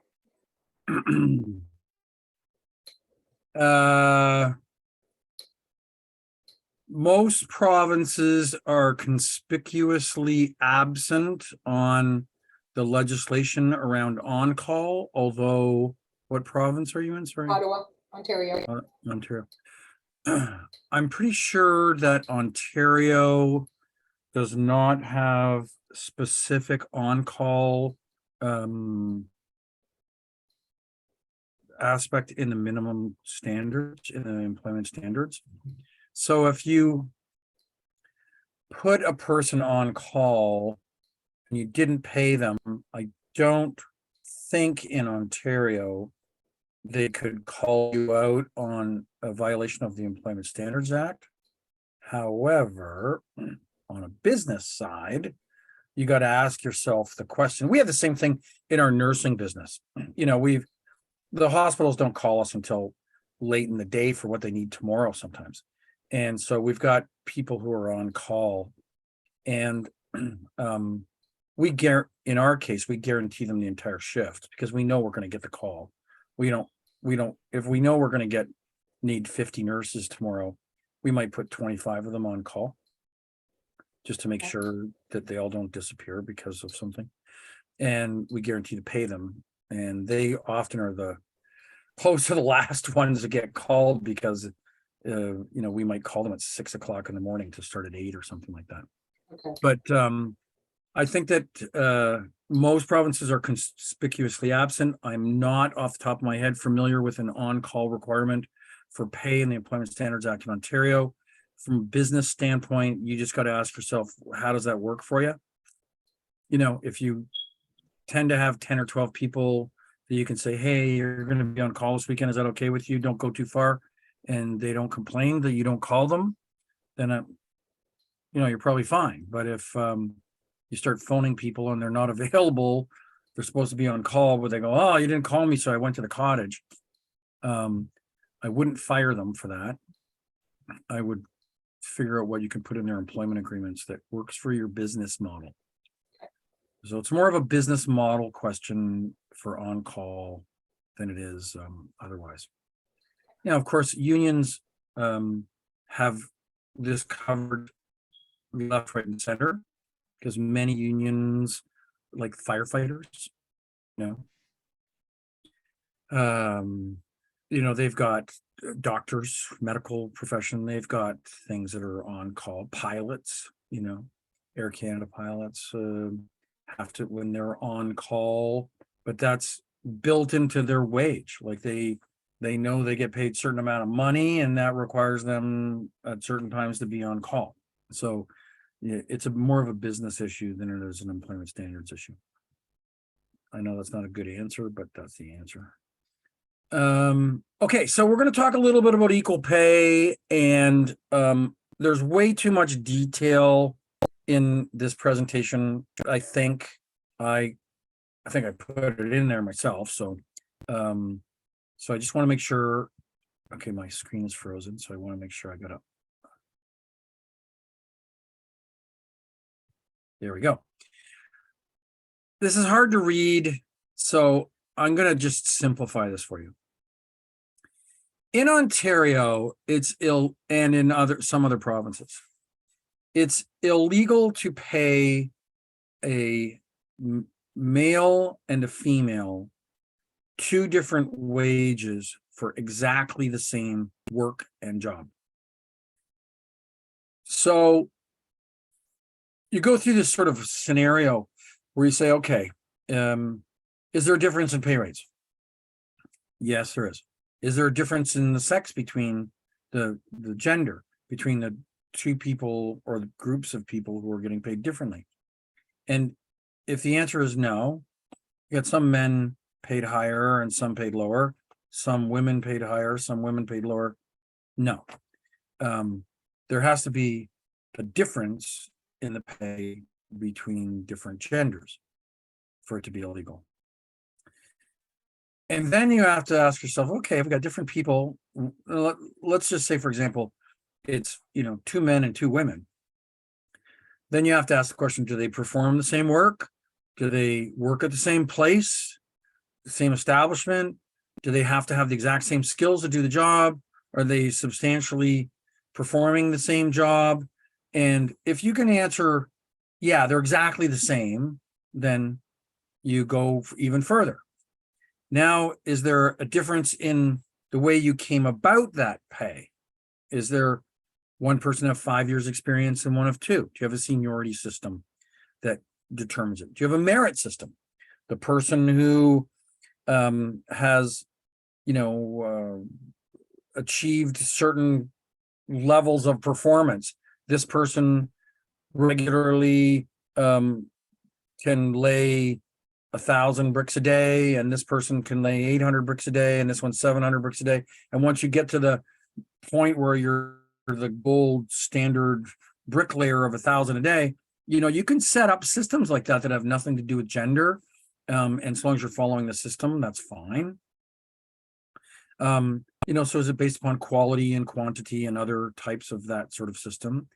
And, but at the end of the day, if you've got two people doing exactly the same job, with exactly the same qualifications, with the exact same seniority, it's illegal in the province to pay people with different genders, different wages. And it's a really complicated way that they describe it, and it's a real simple concept, Okay, so what almost happened in Ontario in 2018? This is when the story I told you about, Bill 148. So I'm just going to go really quickly. I got to move something on my screen again. Almost in Ontario, they made it so that employees were entitled to equal pay, which is different from the equal pay legislation I just described, regardless of employment status. So full-time workers would get paid the same as part-time workers. And they also made it an law in Ontario under Bill 148 that a temporary worker that went to work to cover for an employee would get paid the same wages as the employee they covered for. I don't know about you, but there shouldn't be any relationship between what the customer pays their employees and what you pay yours. You are an independent company who hires people to do a job, and you've got employment contracts and wage standards, and you decide what you want to pay people to be competitive, and you decide. And so this whole notion that they would say, yeah, you're the employee of the in law in 2011, you're the employee of the temporary staffing company, but when you go work for a customer, you have to be paid the same wage as the customer. Just on the face of it, is in conflict, and probably would have wiped out temporary help, and probably would have wiped out companies too, the customers, because the customers all of a sudden would have went, whoa, wait a minute, they don't have the same knowledge and experience and merit, and they don't got all the same tenure with the company, and they don't have the same training. And if that person was as good as my person, I would have hired them, but I didn't hire them. They're my backup pool. And so that would be the equivalent of saying, yeah, the person who didn't make the professional football team, who's on the backup squad, has to be paid exactly the same as your star quarterback if they get called into the game.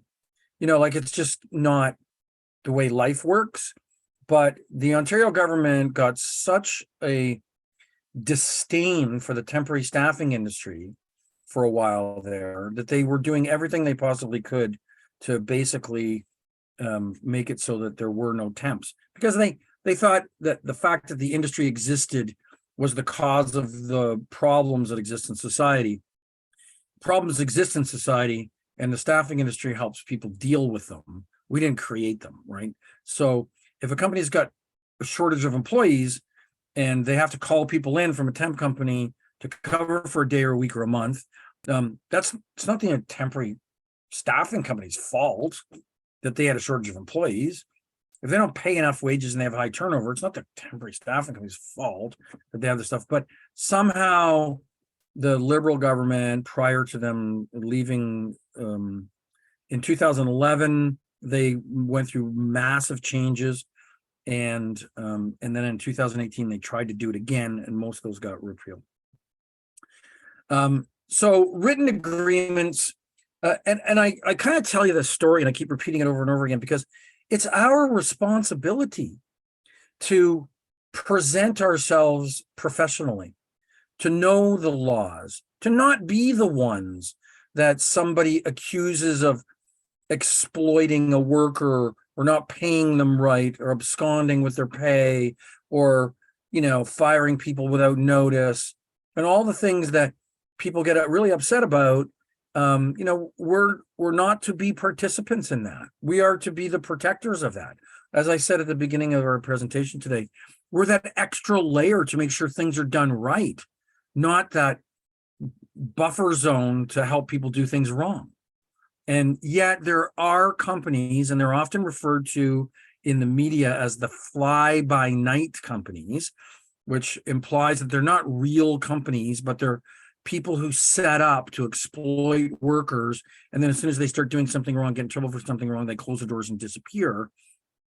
And we hear about that sometimes in the labor fields and the driver fields and some other places where they, set up and exploit a particular target group of immigrants or, underemployed individuals.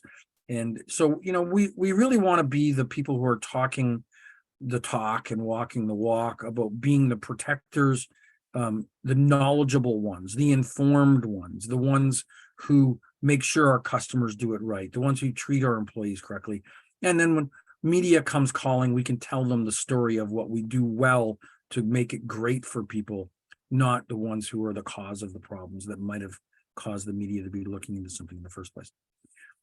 Okay, so written agreements, in most cases, written agreements between temporary employees and the staffing firm will identify exceptions that that can be performed by a temporary staffing firm, but usually in a lot of cases, they require somebody at the employment standards branch to approve. So the example I gave earlier was hours averaging. If you wanted to take 44 hours a week and say, hey, look, it's kind of, like, for example, I've got a customer that's a theater and they'll put on like a ton of shows, like 6 days a week. There's shows on Sundays and there's 2, shows. And then people are there setting up lighting and doing all kinds of things. And then the show shuts down and there's no show in there for 2 weeks. So, people might work 60 hours a week, and then they might work 48 hours the next week, and then they work 0 the next week, and then they work 36 hours the next week. So, we went to them and said, hey, this is a very special industry. People love doing these jobs. They've agreed to it. They love having the time off. So they've given us an opportunity to average our hours together over a longer period of time. And the employees love it because they make tons of money, then they get time off. They make tons of money and they get time off. And, that's what people in the theater industry like to do. So hours averaging agreements can be available in Alberta and Ontario, and they're designed to take 8 hours or more over 2 or 3 week period and bundle them together so that you're not just using 44 in a rigorous set beginning and ending period. So, the example here is that, for example, in British Columbia, and it's the same in other provinces. Quick They have to question, Steve. Are we gonna have the slides? Did you not get something emailed to you? No, I got just the Zoom link. Okay. If Jennifer's on the line, she'll answer that question for you, but the answer is yes. In most cases, these are sent out in advance. Did anybody in advance get these I today? registered last night, so maybe that's why I didn't get, maybe. Nobody got them? No, I I didn't didn't get get them them either. Okay, so we'll make sure that you get them, and you'll get them in a like a note form. So there's like 3 per page, and you can write notes on the side of them and stuff like that. Okay. So we'll Okay. send you a PDF of what these slides look like. Okay. Yeah. Keep in mind also, and I think the slides are great for you to have, but keep in mind you don't need to memorize the details of you need to know the concepts, but you don't need to memorize the details of how many hours or whatever. So in British Columbia, we're using BC for an example here. In order to have a rules of agreements, to have a written agreement that is different from the employment standards, that it has to be in writing. It has to be a specific number of weeks, 1 to 4. It has to indicate the work schedule for each day. So you got to be very specific about what your schedules are like and what your shifts are like. You have to specify the start date and the end date. So this is going to last for 2 years or 6 months or whatever. You have to indicate how many times the agreement's been repeated. So, in British Columbia, if you were in that theater arrangement, you would, every time you got a new show in from New York or from England or London or something, you'd say, okay, the show's going to last for 6 months. And so you'd go get the agreement for 1 to 6 months and you could run that. And then in my company, we don't have to. We got a standing agreement because of the nature of the way the theater works, but you can go and get these agreements and they have to be signed and agreed to by all the parties. Okay, lunch breaks. they're a little bit different in every place, but it's usually 5 hours, 30-minute break. So in an 8-hour day, you can't go longer than 5 hours before you give a person a 30-minute break. So that's why they say there's usually one lunch break per shift, because shifts are often 7 to 8 hours long. So they qualify for one in there someplace. And in most provinces, coffee breaks are not, I think in all provinces, those 15-minute coffee breaks in the morning and the afternoon for factory workers and so on, when the coffee truck shows up, those are not legislated. Only the eating breaks they're called eating breaks, are legislated. Anything else, like when the coffee truck comes to get a break, that's usually a union agreement, employee agreement, or just a standard. I know that in my company, in our office, I couldn't care less. If you went out to get 4 coffees a day, I don't care. People smoke and they go out for smoke breaks. I don't count them. We just say, are you productive? Are you doing your job or you're not doing your job? And I don't really care how many times you go to the coffee machine or whatever. That's none of our business. In the legislation, they tend to only cover eating breaks. Vacation entitlements vary a little bit from province to province, but they all start off pretty much the same. They start off with 2 weeks vacation time or 4% vacation pay. That 4% vacation pay is in lieu of the time off. So most provinces say that you have to give people paid time off, starting with 2 weeks for the first year. And then they say, but you can enter into a written agreement to give pay in lieu of the time off. And so you would calculate their gross pay and then get 4% of that and kind of accrue it and hold it there, and then give them their 4% vacation pay when they go off on vacation. Or you can pay it out on each paycheck. It requires it in your employment contracts. If you're going to pay it out on every paycheck, your employment agreement should say, I'm entitled to 4% vacation pay, of which I agree will be paid on, calculated on my gross wages and paid on each regular payday, and separately identified on my pay stub. So 4% vacation pay or vacation pay on each pay stub is typically better for temporary help and contract help, because people come, people go. So who's to say they're going to be around next August to take their 2 weeks vacation pay? And the other thing is that as much as we don't feel like it, you go join a company and you start work and you take 2 weeks vacation in your first 12 months. And maybe you only work for 9. A goofy employer might say to you, hey, look, you only get like 10 days because you've only been here 9 months. You haven't earned the other, 10 days is 2 weeks. You only get 8 days vacation because you've been here 9 months. The other 2 days you'll earn, before the end of the year, but you haven't earned them yet. I never did that to anybody. I can't imagine doing that to somebody, but companies do that, especially when they've got thousands and thousands of employees. Everybody could take their 2 weeks vacation in the first month and then, be gone. So vacation is earned in 1 year and entitled to be taken or paid in the following 12-month period. So you earn it in 2023 and you take it in 2024, and then you earn it in 24 and you take it in 2025. And you can't, you're not supposed to accumulate that vacation for longer than a year. So if you didn't take it in the next year, it should be paid out. Now, you can have agreements. That say, yeah, I'm allowed to bank my vacation day, and in 3 years from now, I'm going to take 6-week vacation to Europe. You can agree with your employer to do that. That's fine, so long as that's what you want to do. But if the employer tells you that that's what they're going to do, that's not the case. If you didn't take your vacation, you're entitled to go and say, hey, I didn't get my vacation. A year has gone by. I'd like you to pay me out.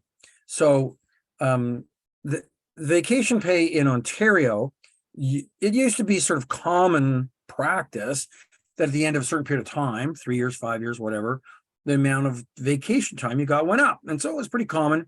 You worked for a company for the first 5 years, you got 2 weeks vacation, which is 4% of their earnings. And then at the end of 5 years, it went to 3 weeks. which is 6% of their earnings. And then at the end of 8 years or 10 years, it went to 4 weeks, which is 8% of their earnings. And, that was what you negotiated or what your union negotiated or what the company policy standard was. But the minimum is 4%. And in Ontario in 2011, they made it so that it was mandatory that after 5 years, it went to 6% or 3 weeks. So every province is a little bit different, but no province is less than 4% in its entirety. We're not going to go through all this stuff. These are just examples. And basically what these examples are this, that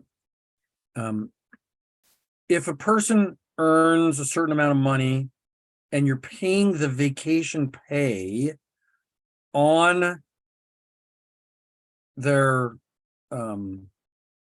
weekly checks, on biweekly checks, on every check, you put the 4% on there. And then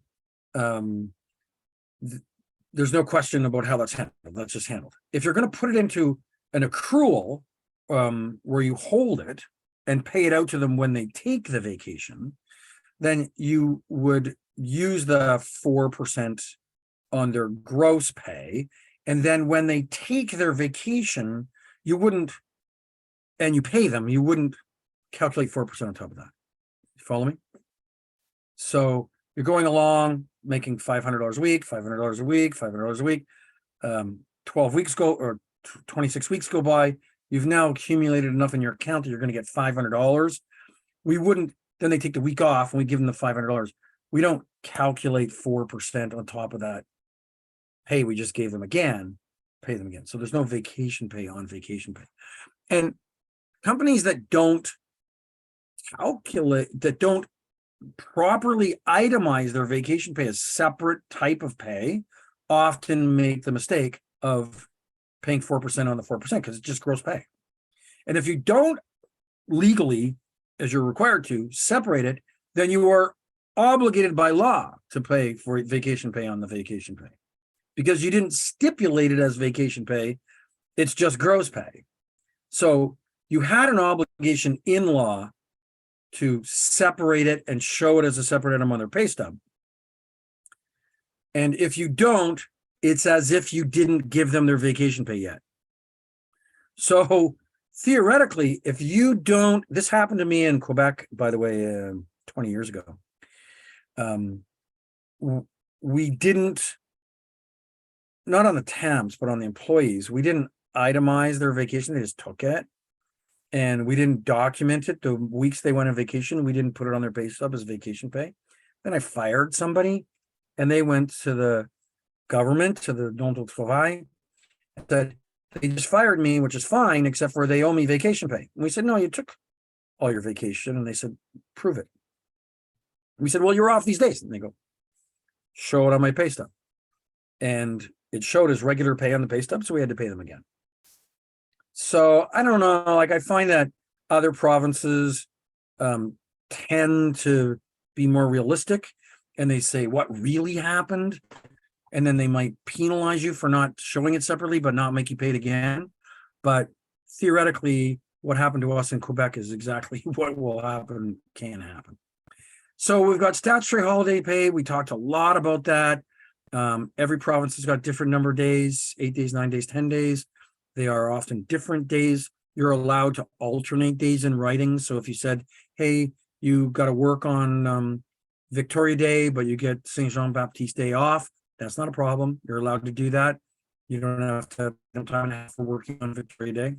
But if they worked on Saint Jean Baptiste Day, you would have to pay the time and a half because you gave them the day off in lieu and then they didn't get the day off. So Ontario has changed the wording, but basically Ontario says you take the 4 weeks prior immediately.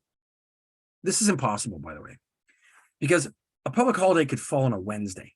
Canada Day could fall on a Wednesday.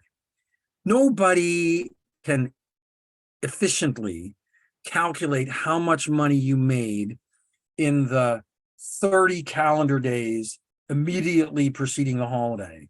Normally what you do is you say, the holiday fell in this pay period, this week. And in the 4 weeks before that, they earned $2,000. They don't say up until June 30th to this date, they earned $4,000, because you'd have to be calculating income on a day by day by day basis in order to calculate it out. And very few pieces of software will do that. So generally, what you do is the legislation says immediately preceding the holiday. So most of us say in the 4-week pay periods that preceded the holiday week. Okay. The legislation doesn't say specifically that. The legislation says in the 4 weeks immediately preceding the holiday. And most people interpret that to be in the 4 weeks immediately preceding the week in which the holiday fell, not the exact day immediately preceding. So that way you can say, okay, we pay our temps on a weekly basis. The holiday fell this week. In their 4 previous paychecks, they earned this much money in gross pay. You take that gross pay and you divide it by 20, which will give you, assuming the person's, this is based upon the whole principle that people generally work 5 days a week, and in 4 weeks, there's 20 work days.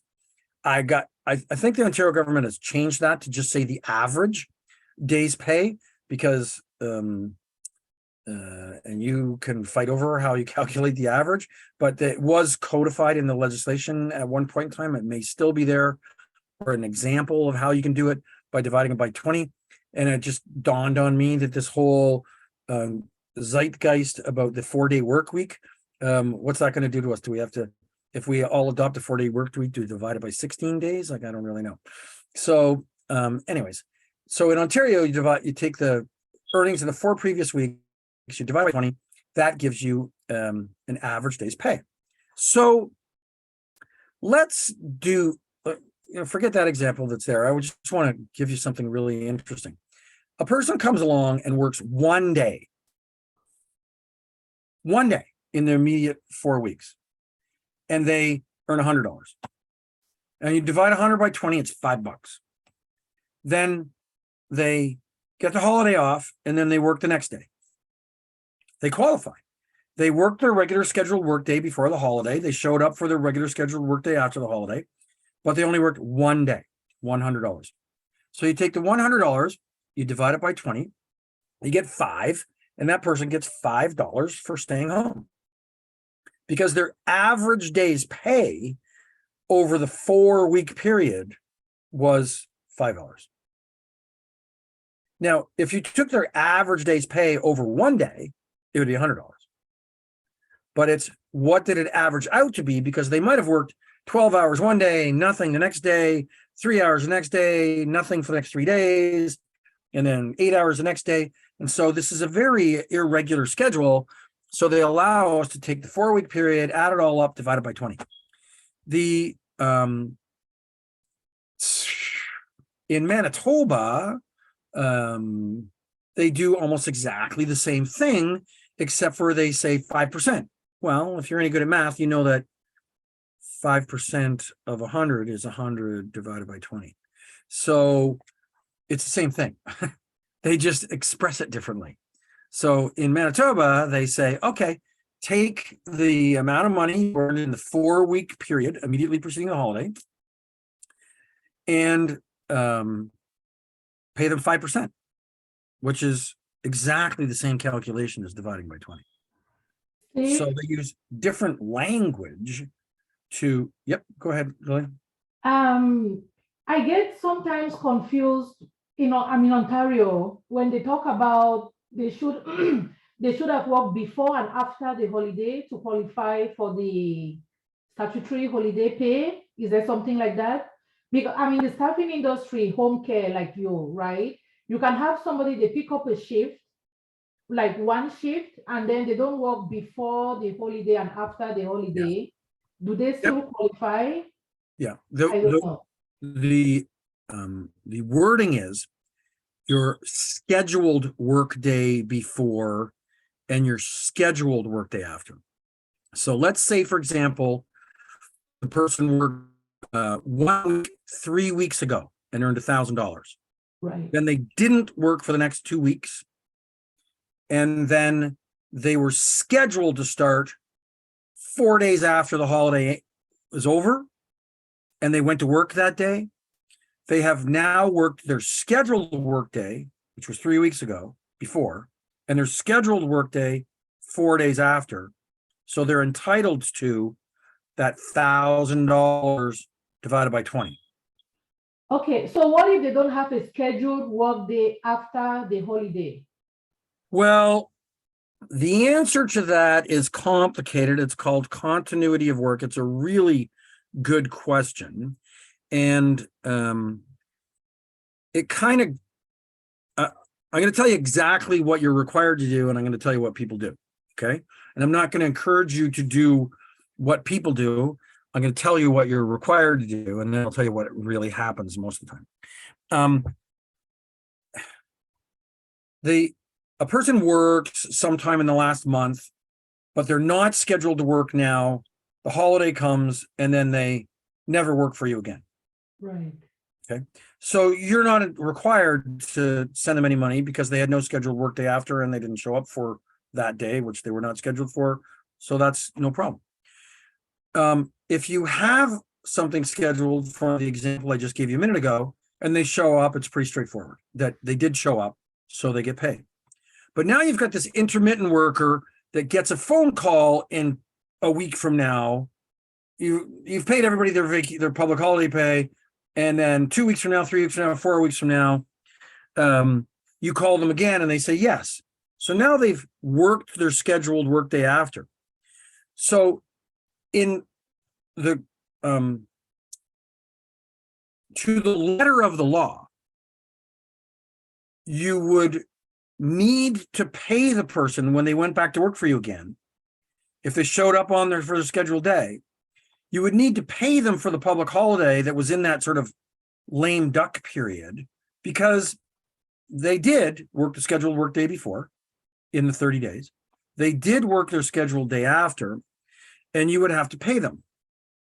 The notion has to do with the continuity of employment, where in Ontario, they've put it into the law, and in other provinces, it's in common law, that when a temporary worker is not specifically terminated and told that their employment is terminated, they are deemed to be in a position of temporary layoff in between assignments.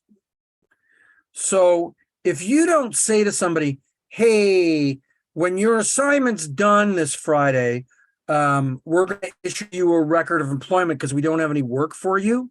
So we're going to terminate you for shortage of work, but don't go away. Stick around. We really like you, and we'll call you again. And if I get more work, I'll hire you again. If you use that kind of language and you document that they were physically and actually terminated, then you don't have to count that day of work in 2 weeks from now as the scheduled work day after. That's now their first day of employment, right? Of their new employment arrangement. Most staffing companies don't do that. They sort of let things kind of slide, and maybe you come back and maybe you don't come back. And they kind of look at it like, hey, if you didn't work, if you didn't work in the pay period following when everybody got paid, then we're not going to pay you. And they don't pay them, with the exception of some things like, say, for example, I've got a nurse who works for me all the time, and their holidays were around the time of the public holiday. So they weren't scheduled to come back for another 2 more weeks. I wouldn't terminate them because they went on holidays. They are, in fact, on holidays, and they would qualify. So even though they weren't there, I'd send them a check while they're on holidays for that one day. We would just pay them because they're a regular employed employee who happens to be on holidays when the vacation fell. But this is very rare in temporary help. In temporary help, we tend to, in practice, pay the people who are actively working for us who are actively working for us and showed up for an active assignment in the day or week following the public holiday. But again, I have to reiterate, that can be contested because in the temporary help world, there's a notion called continuity of employment. When a person ends an assignment, even though they're intermittently working on and off, when they end an assignment, if we do not specifically notify them that their employment has been terminated, then they default to be deemed to be in a position of temporary layoff, in which case their employment is continuing without pay or without activity, and they would qualify for the public holiday pay. Make sense? So the answer is you're probably going to pay the people who worked on their next scheduled day, so long as it fell within the next pay period, the current or next pay period. And you're probably not going to pay the people who didn't work the following day in the current or next pay period, because it's almost impossible to track. Okay. But if you get called by the Ministry of Labor, you're probably going to have to pay it. Now, again, we're being recorded, but I can just say that this is not a common complaint. It is not common for workers to finish an assignment, have little or no intention or expectation to come back to work, and then sometime in the next 3 to 4 weeks, a public holiday falls, and they phone up and say, "Hey, I think you owe me a day's pay." Like, that is not a common thing. It's not a common complaint. It's not a common issue. But I've given entire half-day webinars to employers just on this topic, because if you want to stick to the letter of law, it's very complicated. Okay, so hey, look, these are all just examples of how to calculate it. Gross pay. If they qualify, give them that average day's pay, and that's why some people can get like $5 and other people are going to get their regular pay. You do not count the vacation pay amount in the public holiday pay calculation, but you do pay vacation on top of it. So in other words, I take my gross earnings, $1,000 a week, not 1,040, right? The 1,004. If somebody worked for $1,000 and you pay them vacation pay every week, they're going to get a check for 1,040. 1,000 regular pay, 4% vacation pay. When you go to calculate public holiday pay, you only use the 1,000. You don't use the vacation pay, but you have to pay them 4% on top of their public holiday pay, because public holidays are gross pay that go towards the calculation of how much holidays a person gets or how much money they get. Does that make sense? Yeah, no? Yeah. Somebody nod. Okay. All right. So I talked about termination severance earlier. Most of the time when we're talking about public holiday or employment standards, we're talking about termination pay. And in common law, lawyers and other employment agreements, they sort of use the two terms termination and severance interchangeably, and they don't differentiate between the two. But in particularly in Ontario, they are very specific and different. So termination pay is based upon how long an employee, step back. Every employer has the right to terminate the employment of a worker. You don't have to have cause. You don't have to have a reason. You don't have to have an explanation. Of course, if you do it because you're discriminating, you've violated the law. If you do it because you're reprising against them because they asked for something they were entitled to and you fired them, that's against the law. But if you just are changing your business, person's not doing a good job, you want to hire your kid, you're allowed to do that. Like, you're allowed to terminate people. What the Employment Standards Act does is it says if you're going to terminate a person, you have to give them notice or pay in lieu of notice, so that you just don't drop them cold. And it has got some provisions in there, like you can terminate a person without notice or pay in lieu of notice for cause. Cause is willful neglect or willful disobedience, willful misconduct, where a person knowingly made a decision that was violating a policy, and it's difficult to prove. And so, you talk to HR people, and they'll say, oh, you got to give them their first notice, second notice, third notice. You have to give them an opportunity to redeem themselves. You have to expunge their record after a certain period of time, and, blah, blah, blah. And so there's all kinds of human resources, philosophies and practices that will help you to prove that there's cause, or to avoid situations where there might be cause to get better performance. But at the end of the day, if a person has cause for dismissal, you can terminate them without notice. And if there's no cause for dismissal, you must give them notice and or pay in lieu of notice. And the amount of notice that you give is based upon the tenure or amount of time that a person has worked for your company. And the pay in lieu of notice needs to be calculated based upon their earnings, their average earnings. And I believe that the average earnings can be as short as 30 days, but as long as 6 months. Every province is a little bit different. So there's different calculations of average earnings, just the same way as I explained to you, there's a different calculation for average earnings for public holiday. Keep in mind that the calculation for average earnings for public holiday is usually not the same method of calculation for average earnings for termination pay. Usually the average earnings for termination pay is more robust, including bonuses and commissions and a longer period of time and so on.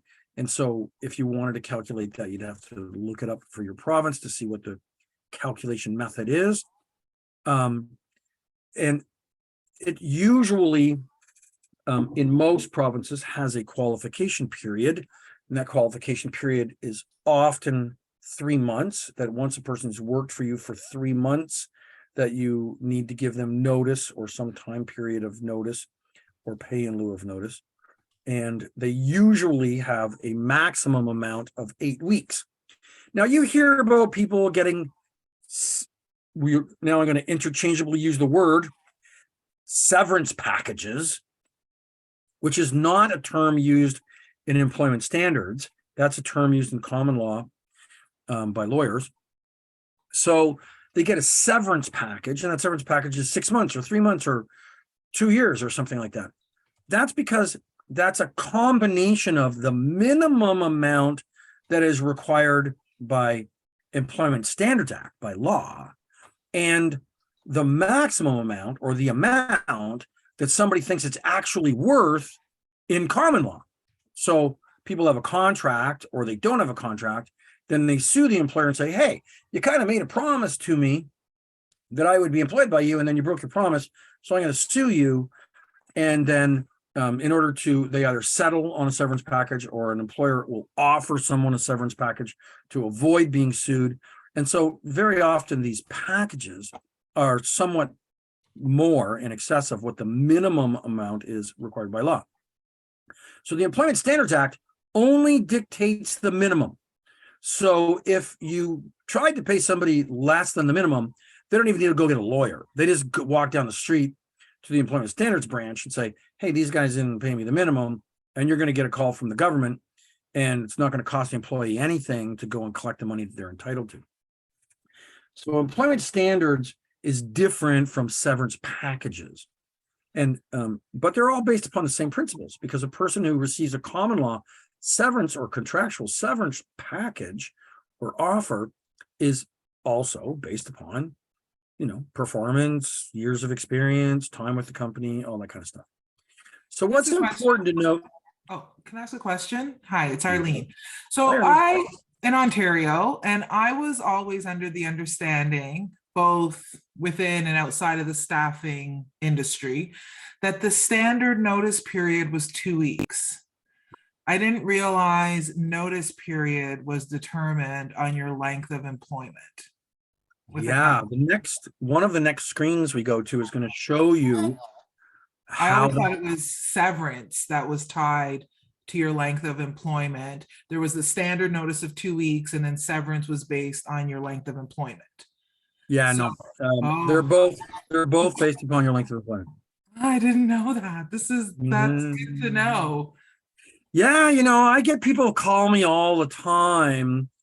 My bum friends who get fired from their job, they phone me up and say, Steve, I've just got, notice from my company that they're firing me, and they offered me this amount of money. And I would say disreputable, and I'm not going to say small from disreputable, but smaller firms tend to not have as much resources, so they don't know the answers. Mhm. Whereas larger firms have probably gone through it before and they got lawyers and stuff like that, so they know the answers. So smaller firms can sometimes and disreputable employers can underpay a person or offer what they're obligated to. And usually larger or more reputable firms, and again, I'm just using the words larger because they tend to have gone through this a few times, so they know the rules. They tend to find a number in a package that they offer that's somewhere greater than the minimum amount required by law Mhm. and less than the amount that if they had to go to court and fight it out. So they go, if I got to go to court and fight it out and I lose, I'm going to end up paying this person 7 months, 1 month per year for 7 years. I have to pay them 7 weeks by minimum standards. So why don't I offer them 5 months? And, why don't I offer them 3 weeks per year and they'll get 5 months? We can avoid, and if they'll take it, we can avoid all the legal stuff and everything. And we'll throw in some other things that are really beneficial to that person, but not so costly to us. So they tend to find a settlement amount.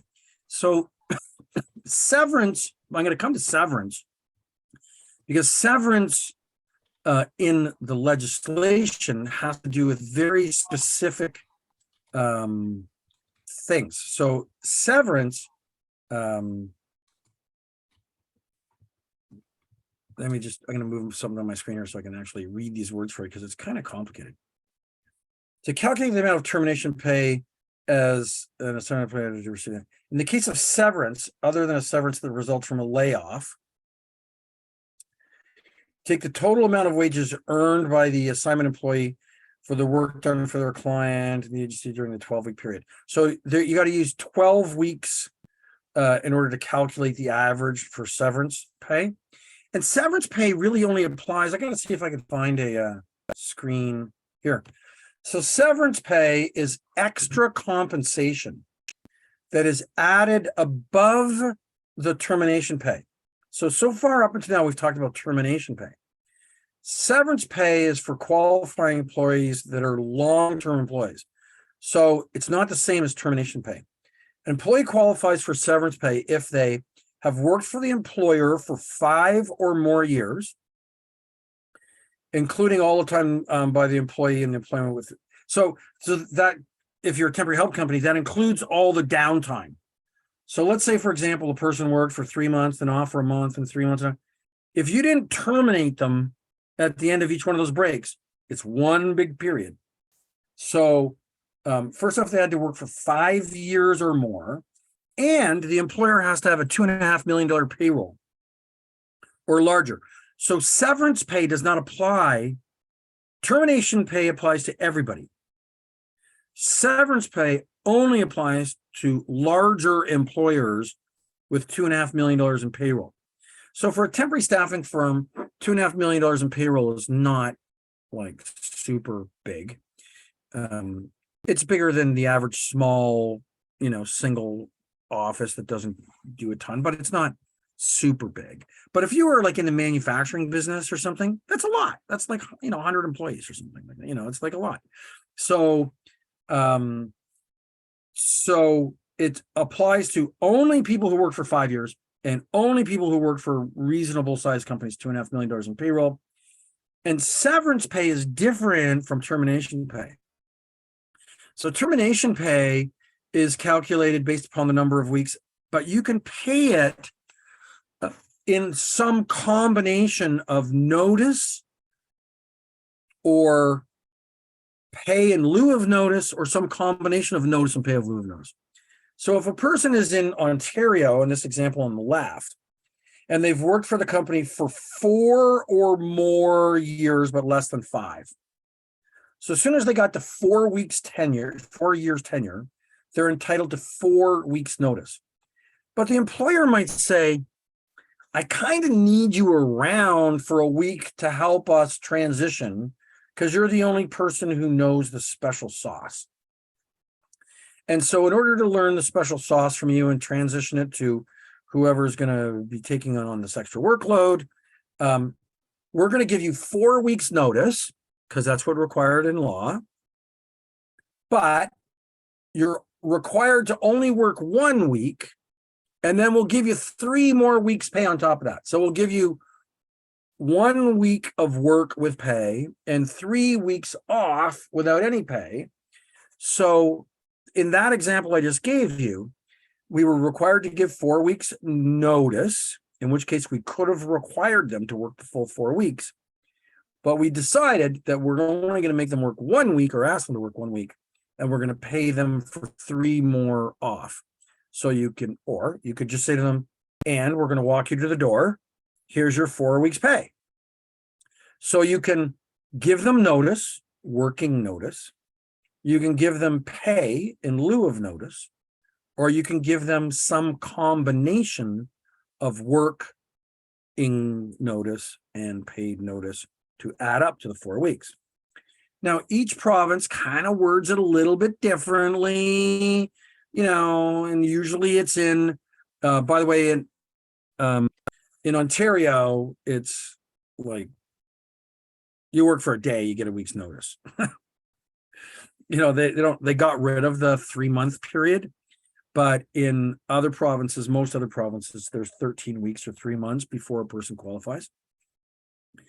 So you can see that 1 year or more in Ontario is 2 weeks. But they say in British Columbia, after 12 months, it's 2 weeks. The next one is interesting. So in Ontario, if you're 1 week or more, but you're in your second year, you don't go to 2 weeks. You're already at 2 weeks at 1 year. Whereas in other provinces, they use different language. They say, oh, once you get to the third year, you're 3 weeks, 4 year, 4 weeks. So they use very complicated, different language in different provinces. And it's usually around the first 3 months, 1 year, and 2 year period where they sometimes have got subtle differences. So I'm not going to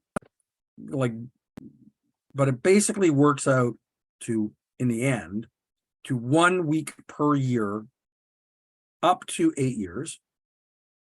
Manitoba, at least 30 days. So in Manitoba, they don't have 90 days, they've got 30 days. So they don't have 13 weeks or 90 days. In Manitoba, you have to work 30 days or longer, and then you get 1 week's notice. And as soon as you pass the 1 year threshold, you get 2. But in the next year, the third year, you don't get any until you get to the 4th year, right? So once you're in the 4th year, you get 4 weeks. So everybody's a little bit different about where the thresholds count. And remember, this is the termination pay, which everybody's entitled to, that can be given as notice or pay in lieu of, or to replace that notice, or some combination, which is different than in Ontario, which is in another amount of pay on top of that, which is severance pay. I have a And that's- question. Yep. Just with it's not happened. I just was curious. Can an employee? I think the answer is no. But can an employee ask, obviously there's 2 options for an employer to pay out, in lieu of notice, or to provide them that notice. Is the employee able to choose, or is it just whatever the employer wants? The employee's not able to choose, but but they certainly can negotiate it. there's nothing to stop them from negotiating it. And so this is now just opinion. This is just my opinion. An employer who's only paying the minimum, in other words, they got to go to this list. See, if it was me and I'm terminating somebody, I'm going to say, what's my minimum? What's my maximum? Where do I want to fall in between? The minimum is the amount that the government requires me to pay. The maximum is if I got sued and I was really bad and I didn't treat people well and whatever, that's not going to happen. But I'm going to ask myself, what's the maximum amount? I'm going to ask myself, what's fair? What's reasonable? How do I want to treat people? And I'm going to come up with a number that's more than the minimum, right? But if it is an employer who's only offering and paying the minimum, then the employer is going to want to be pretty darn reasonable, because all a person would have to do is go into the employment standards branch and say, they gave me 8 weeks notice for my 8 years. It was the minimum required. Then they treated me so badly, it was embarrassing. And I refused to come to work because they were so mean and so disrespectful, and their expectation. And the employment standards branch is going to say, give them their money, because that's called constructive dismissal. So the employment standards branch is going to say, you fired them, you treated them badly. I don't want to argue over what treating somebody badly is. Like, you told them all of a sudden they had to work in the middle of the night and they had to come in, and you yelled and screamed at them and you whatever. And so when you're offering the minimum and you're the employer, you don't have much to stand on. So an employee is very likely to be able to negotiate. And remember too, that they're not only going to get their minimum termination pay, 5 weeks for 5 years. Let's say it's a reasonably large size company, 2.5 million payroll. So they're going to get another 5 weeks on top of that. Then they're going to get whatever they've accumulated in untaken vacation pay. They're going to get that. Those are the 3 types of pay that at a bare minimum they're going to get. And that vacation pay is going to be calculated as 4% or 6% or whatever, right up until their last day of work. So an employer who wants to pay somebody out pretty quickly and right away and makes them work to the last day of work can't even tell you how much money you're going to get in the vacation portion of it. So usually they put together a package that says, here's your termination pay. Here's your severance pay. Here's your vacation pay. And here's another amount of pay that's ex gratia, which means if you agree not to sue me, I'll give you another 5 weeks. Right? So that's the non-legislated portion of the settlement to make everything go smoothly. So we've got severance pay, termination pay. Everybody gets that in pay or notice. Severance pay on top of termination pay for people who work for $2.5 million companies and have got 5 years of experience. Unpaid, unused vacation pay. And then anything that anybody can negotiate above and beyond that. And the anything that you negotiate above and beyond that is not part of the legislation. That's common law payment. That's usually to say, hey, I won't make your life miserable. You don't make my life miserable. Show me respect. Give me some money.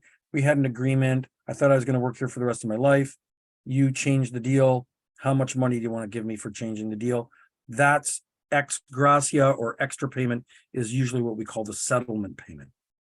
Okay. Does that make sense? But yeah, you're right. You can't negotiate it. Okay. So different leaves from work.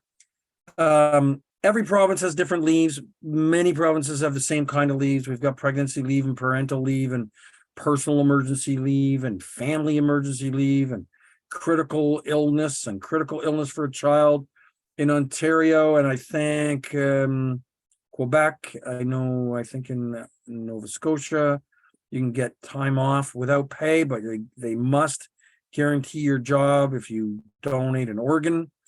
Most provinces have got like somewhere between 17 weeks and a year maybe it's even longer in Ontario and Quebec, 2 years, if a child disappears, if they're kidnapped or something like that. So we've the Bill 148, so just a few years ago in Ontario, increased the pregnancy. They introduced a pregnancy loss leave. So a person who's pregnant notifies their employer they're pregnant, and then they lose the child early. They can get up to 4 months, 3 months off without pay to guarantee their job. Family medical leave. So if you've got a direct family member, either mother, father, child, husband, get sick and you need to take time off to look after them, you can get up to half a year, 27 weeks without pay and guarantee your job back. 2 years if you have the death of a child, guarantee your job back. Crime-related disappearances, that's one I mentioned earlier, up to 2 years. There's a new domestic violence in some provinces. So if you're the victim of domestic violence and you're involved in a court case or the police are involved, you can get a certain amount of time off. And then personal emergency leave. In Ontario, they try to force the employers to pay for personal emergencies like they basically said, hey, you got to have sick days and you have to pay for it. So it never flew in Ontario to become legislated. About 60 or 70% of employers have a paid medical leave policy, 3 days, 4 days, 5 days, 7 days, 10 days. They have it in their policy per year for paid days off. In Manitoba, I just grabbed the schedule there. So they've got pretty much the same as everybody else. They've got 30 days leave for citizenship. So I think that's unique. I don't think most provinces have that one. In Ontario, you can get the afternoon off to go and do your citizenship thing. Reservists is one that is showing up in most provinces. Well, a lot of these ones I've never actually heard of before. The interesting thing is that a lot of people don't know they can ask for it. And, I think it behooves companies to know what's available and to put it into their policy manual so that people understand what's available to them. And by the way, it gets really, really complicated with temps, right? Because they want time off with pay. They phone you up and say, I can't come to work next month. We have it all the time. Even the caregiver, the nurse who works, I have a disabled daughter who's 20 years old. And, she came to us a few months ago and said, I need 2 months off. I got to go back to my home country because I haven't been working in a hospital. I got to go back and do 2 months work in the hospital in my home country to keep my nursing certificate valid. So she went home, visited her family for 2 months and went to work every day in a hospital that offered her to come work there on a contract so that she could retain her nursing certificate. I don't know, it could have fallen into a leave category. She could have told me that her mom was sick or something like that, and she would have been told to get off. But mostly in the temporary help business, if people say they're not available, they're not available. And unless if they do something really bad or wrong and make themselves unavailable, you don't remove them permanently from your roster. So most of these leaves for temporary are not really that relevant or in the temporary staffing industry, except for this scenario. So be aware of it. You put a person out on an assignment to go work for a customer for a year or 2 years, and they're there, and then something happens in 6 months later, they have a death in their family or someone's ill, and they want to take their entitled time off without pay. And the customer says, just replace them. And when the person wants to come back, they say, no, we really like the person you sent to us for the replacement. We don't want the first person back again. That's a problem. Because the customer has the right to do that. The customer has no obligation to uphold the Employment Standards Act. That's your problem. You're the employer. So you either got to convince the customer to take them back, or you got to find them another assignment. You don't have to give them the exact same job back, but you have to give them back something of equal value. And I don't know if most temps would know that when they say, hey, I'm leaving an assignment, that and if it's for one of those listed areas, that they probably would have the right to come back and say, I want my assignment back or give me another one.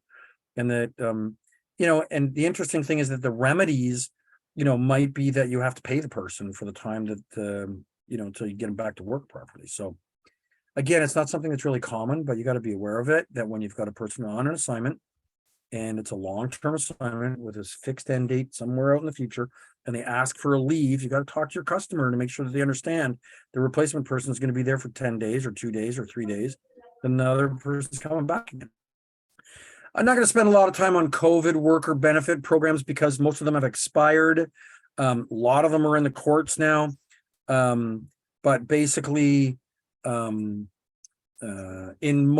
all provinces, they came up with some regulations on people being laid off and not holding the company responsible for bringing people back so quickly. They allowed them to extend the layoff periods while they had no work for them. And then in places like Ontario, they came up with a program through the Workers' Compensation Board that if you've got a worker who's off on COVID because a direct family member or themselves have COVID, they can take 3 days off with an average day's pay. Then the company can make application through the Workers' Compensation Board, so the company gets reimbursed for those 3 average days' pay. So it's one time per employee for 3 consecutive days, not 1 day here, 1 day there, 1 day here. It's not broken up over 3 instances of COVID. It's 3 days pay. That was the way for the government to say, this is a combination of employers and the government kind of participating and giving some kind of sick leave benefit around COVID, because employers pay premiums in your insurance policy into the Workers' Compensation Board. And so the Workers' Compensation Board's got a mechanism to pay people, because when you're off on workers' comp, you might get paid. So the Workers' Compensation Board has a mechanism to pay people, and they've got the tools available to measure who made claims and so on. So it was sort of it seemed to me a pretty simple half-assed solution, but it took the Ontario government a year to come to that conclusion over a lot of pressure in the media and political pressure. Other provinces came up with similar things. You won't be tested on that, so it's just fodder for conversation.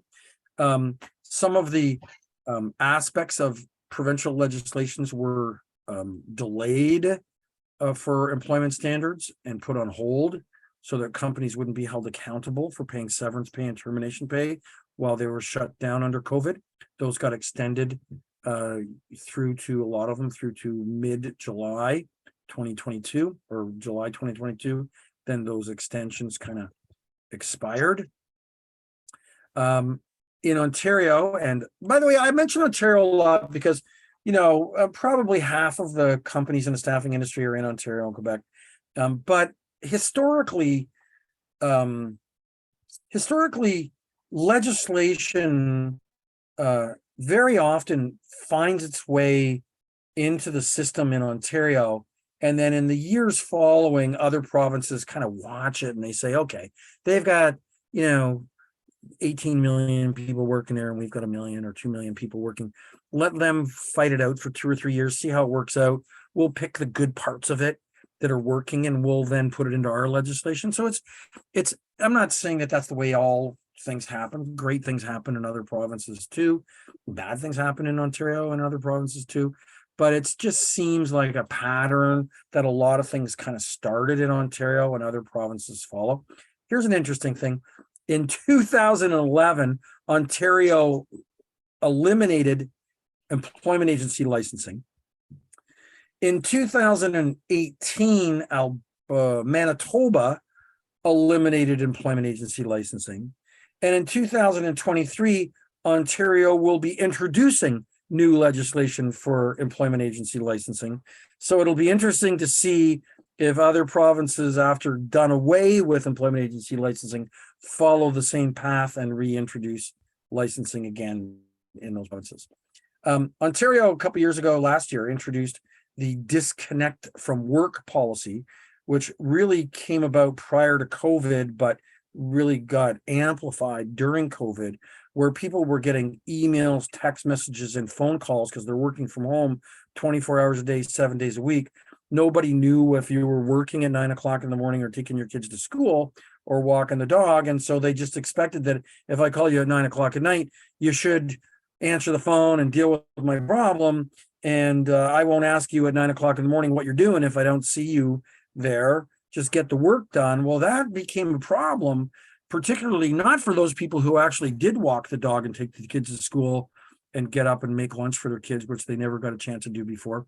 It actually became a problem for the people who did work 9 to 5 or 8 to 4, and that they were still getting phone calls at 9 o'clock at night saying, where the hell are you? How come you're not responding to us? And so the Ontario government introduced legislation in 2022 that said if you've got 25 employees or more, you have to have a written policy in place that tells people what their right to disconnect is, and that they don't have to answer emails, and they don't have to answer text messages, and they don't have to answer phone calls, and they don't have to respond to things until their scheduled work time. And it gave people the right to do that without being reprised against. And again, a reprisal is when an employer penalizes in some way a person for asking for or expecting and speaking up for the things that they're entitled to receive under the law. So Bill 88 was also introduced in 2022 in Ontario, and other provinces are following suit. I got to tell you, I can't keep up on all 10 provinces and exactly where everybody is on their legislation. So be aware that it happened in 2022 in Ontario. And if you're hearing about it in your province, look it up, figure it out. And so this also says that, companies can't have GPS monitoring on your phone, or that they can't have cameras, running on your software. They can't be logging your keystrokes and stuff like that, unless they specifically tell you that they're doing that. And it has to have a purpose that is related to the work that you're trying to perform. So you can't just GPS track somebody like you might sneak around with a private investigator and try to GPS track your unfaithful spouse or know where your kids are. At work, they got to tell you exactly what they're tracking, what exactly they're recording, what exactly they're measuring, and it has to be put in writing so that you have the opportunity to not only disconnect from work for the phone calls, emails, and text messages, but they also don't know what the heck you're up to if they don't have the right to know where you are and what you're up to. So they also introduced in 2021 a prohibition for non-compete clauses. Other provinces had it in place, in some provinces, not all. And this, I'm going to spend a moment, got to check the time here, a moment to just kind of explain this to you, because this is, again, not on the exam, but I think it's important. There are concepts in employment agreements. One is confidential information. When a company says this is confidential information, we protect our confidential information, and you don't have a right to use our confidential information, and you must protect and keep safe our confidential information, that's enforceable in the law. So you can't take patents, copyrights, software, customer names, customer lists, employee names, customers, and steal them or use them or copy them or memorize them and use them to compete against your employer. That's the improper use of confidential information. There's terms of agreements called non-solicitation, which means that if you work as a person working for a company, that you go to another company and you know that that's your old company's customer, that you're not allowed to solicit them, because the presumption is that you've now got confidential information in your mind, and that confidential information could also include a relationship. So let's say, for example, I work for ABC company and they pay me a lot of money to look after XYZ customer. And they say, Steve, your job is to take care of the relationship with XYZ company, and we're going to pay you a lot to do that on behalf of our company. You've got a duty, a fiduciary duty, to go out there and nurture a relationship of trust and confidence. And you're going to learn everything about that customer and everything about our company. And you're going to build that relationship, and we're going to pay you handsomely for it. And then I quit my job and I go to that same customer and I say, hey, I'm now working over here by myself or with a new employer. Why don't you come over? I know your name. I know your phone number. I know your prices. I know what you like. You trust me. My old employer paid me to build this trust. That's a violation of what's called a fiduciary duty, and it's violated through a non-solicitation clause. So in other words, if you work for a company and you serviced or knew about a company, you can restrict in an employment agreement that employee from going to work somewhere else and soliciting your customers, because it piles on to this notion of non-compete or confidential information. That the confidential information was not just rates and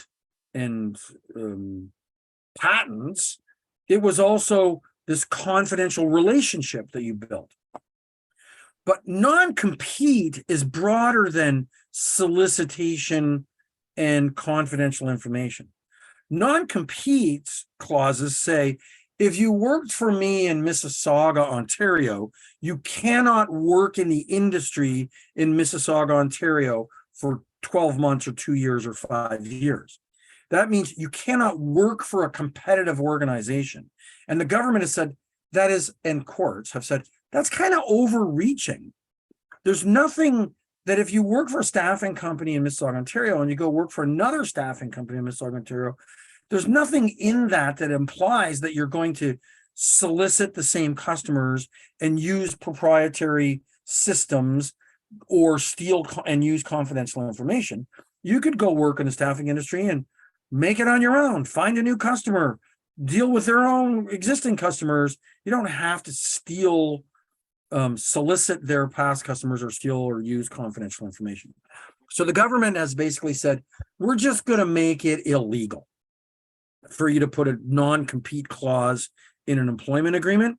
You can still have non-solicitation, you can still have confidential information, and you can still have this notion of fiduciary duty, which is basically the combination of solicitation and confidential information to include a relationship, right? You can't exploit the relationship that was built and you were paid to hold. But you can't stop a person from competing. So that's new in Ontario. We know that there was a new licensing regime coming out. It's going to require people to get a bond for insurance, so that if they violated any terms of it, there's going to be $25,000 or $50,000 in a bond or surety, which is kind of like financial insurance to pay your fines in case you do something wrong. It's going to require companies to make application and be registered. And it's going to require people to adhere to the law. And if you violate the laws that we've talked about today, you can have your license revoked and you can be penalized. So the Ontario licensing regime is underway. There's negotiations taking place between stakeholders. Access is the primary stakeholder there. There was a webinar last month describing where we stand today with respect to those negotiations, but we can expect sometime in the coming months for all the details to be disclosed. I talked to you about reprisals. That is when it is against the law for a company to lash out against a worker who says, hey, I'm covered under the law for this. Workers' compensation covers me for this. Workplace health and safety covers me for this. Employment standards says that I should get 4% vacation pay, or I need to get minimum wage. That if somebody actually asks for something that they believe, they don't have to be right, that they believe is covered under the law, that you cannot lash out or penalize a person by intimidating them, withholding assignments from them, not allowing them to work for you, terminating them, threatening them. You cannot do any of those things. That's called a reprisal. So when a person thinks they have a right, they have the right to ask about it without fear of being reprised against. Typically, the answer is 3 and 5 years. So when we're keeping records, We want to keep records about employment dates and start dates. I really love this one. I'm going to go to the next screen. It's really probably hard for you to read, but in Manitoba, they list out very specifically what information you must keep about every employee, every assignment, every pay that you pay to a person. So it basically boils down to, you got to keep all your records for in Manitoba's case, it's 3 years. In Ontario's case, some things about vacation, other things are 5 years, some things are 3. So I say to everybody, don't take a chance, keep records for a minimum of 5 years. And they have to do with the person's name, address, social insurance number, date of birth, what job they had, when they started their employment, how much money they made, how much money they made on each assignment. You have to have breakdowns of all of that stuff that's on the stub. Overtime pay, vacation pay, different types of rates of pay, what wages they made, and for each thing, you need to keep track of where you paid it. They have to take their vacation, how much time they took off, what they got paid during those times off, the start dates, the end dates of those vacation. If they took time off for any of their entitlements, for leaves, you have to keep track of all that. So record keeping is important. I think that if you're in the staffing industry, you should have great software to do that. We talked a little bit at the very beginning, so I'm not going to repeat it all over again. In some provinces, they have, in Ontario, they have specific legislation for employment help agencies. Here's an interesting thing. In Manitoba and Alberta, Manitoba had an employment agency's license that was repealed in 2018. I think Alberta still has their employment agency licenses, but they don't cover temporary help agencies. In Ontario, they had, from the 1960s all the way through to 2011, employment agency license that didn't cover temporary help agencies. The new legislation is going to cover employment agencies and temporary help agencies. They call them TSAs, temporary service agencies. So the new legislation is going to cover temporary service agencies. And in 2011, the Ontario government introduced legislation that specifically defined a temporary help agency and specifically defined a temporary help agency employee and specifically defined temporary help agency customer. And they talked about all kinds of things like pay and who's responsible and what, like, take a look in the middle here. But when you gave a person an assignment, what you were required in writing to provide, you had to provide the legal, like I've got a company called In-Home Assisted Living, and we go by In-Home and iHal. And for a long time, we owned franchises called Qualicare.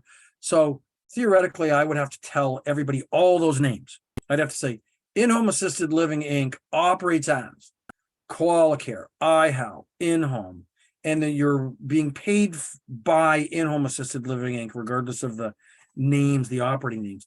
And theoretically, we're supposed to do the same thing with respect to our customers.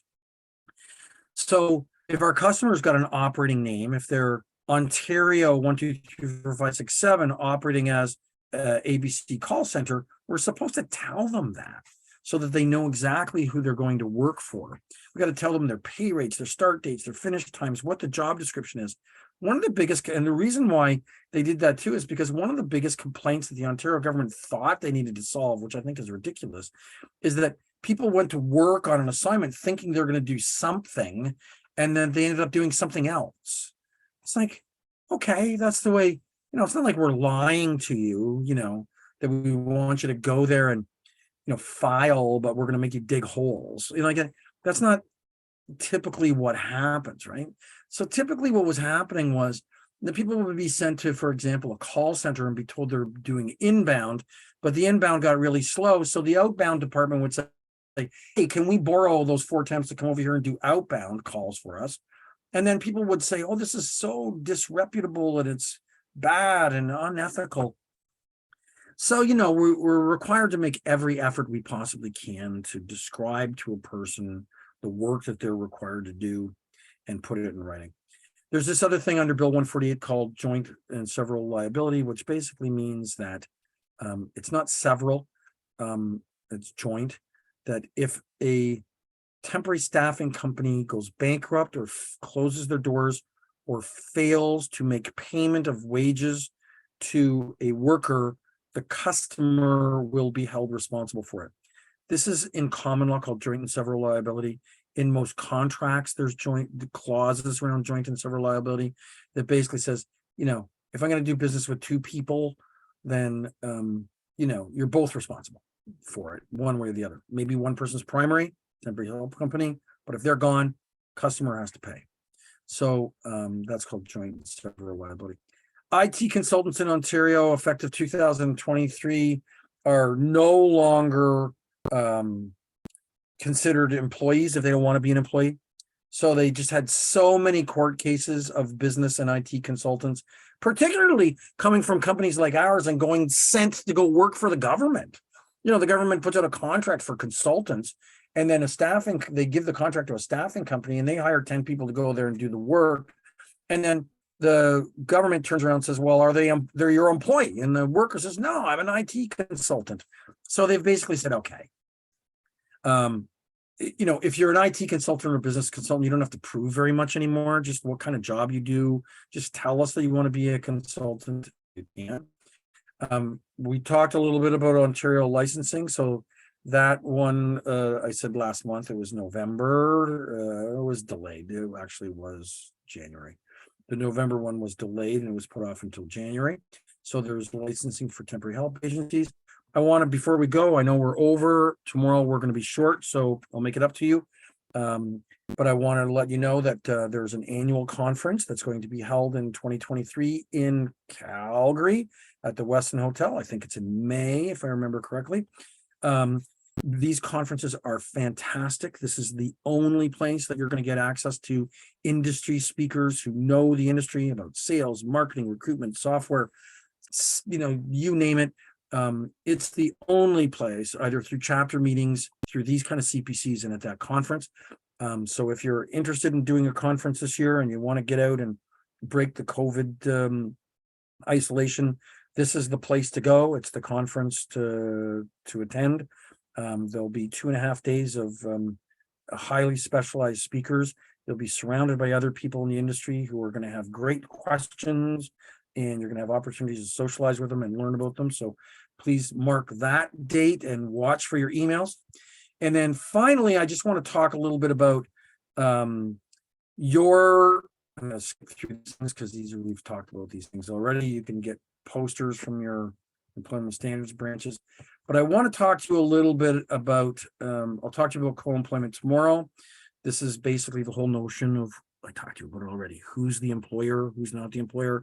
In some pieces of legislation, they can say, I guess you guys both have a shared responsibility of co-employment. That often happens in workplace health and safety. The customer is not the employer, but they've got responsibility for providing a safe workplace. Staffing company is the employer, but they have no control over it. So what degree of responsibility does the staffing company have with their customer to ensure they're sending people to places where they're not going to lose fingers and toes? And that's this whole notion of a tripartite or 3-part relationship. I've talked to you about that already, So let's talk a little bit about one other thing.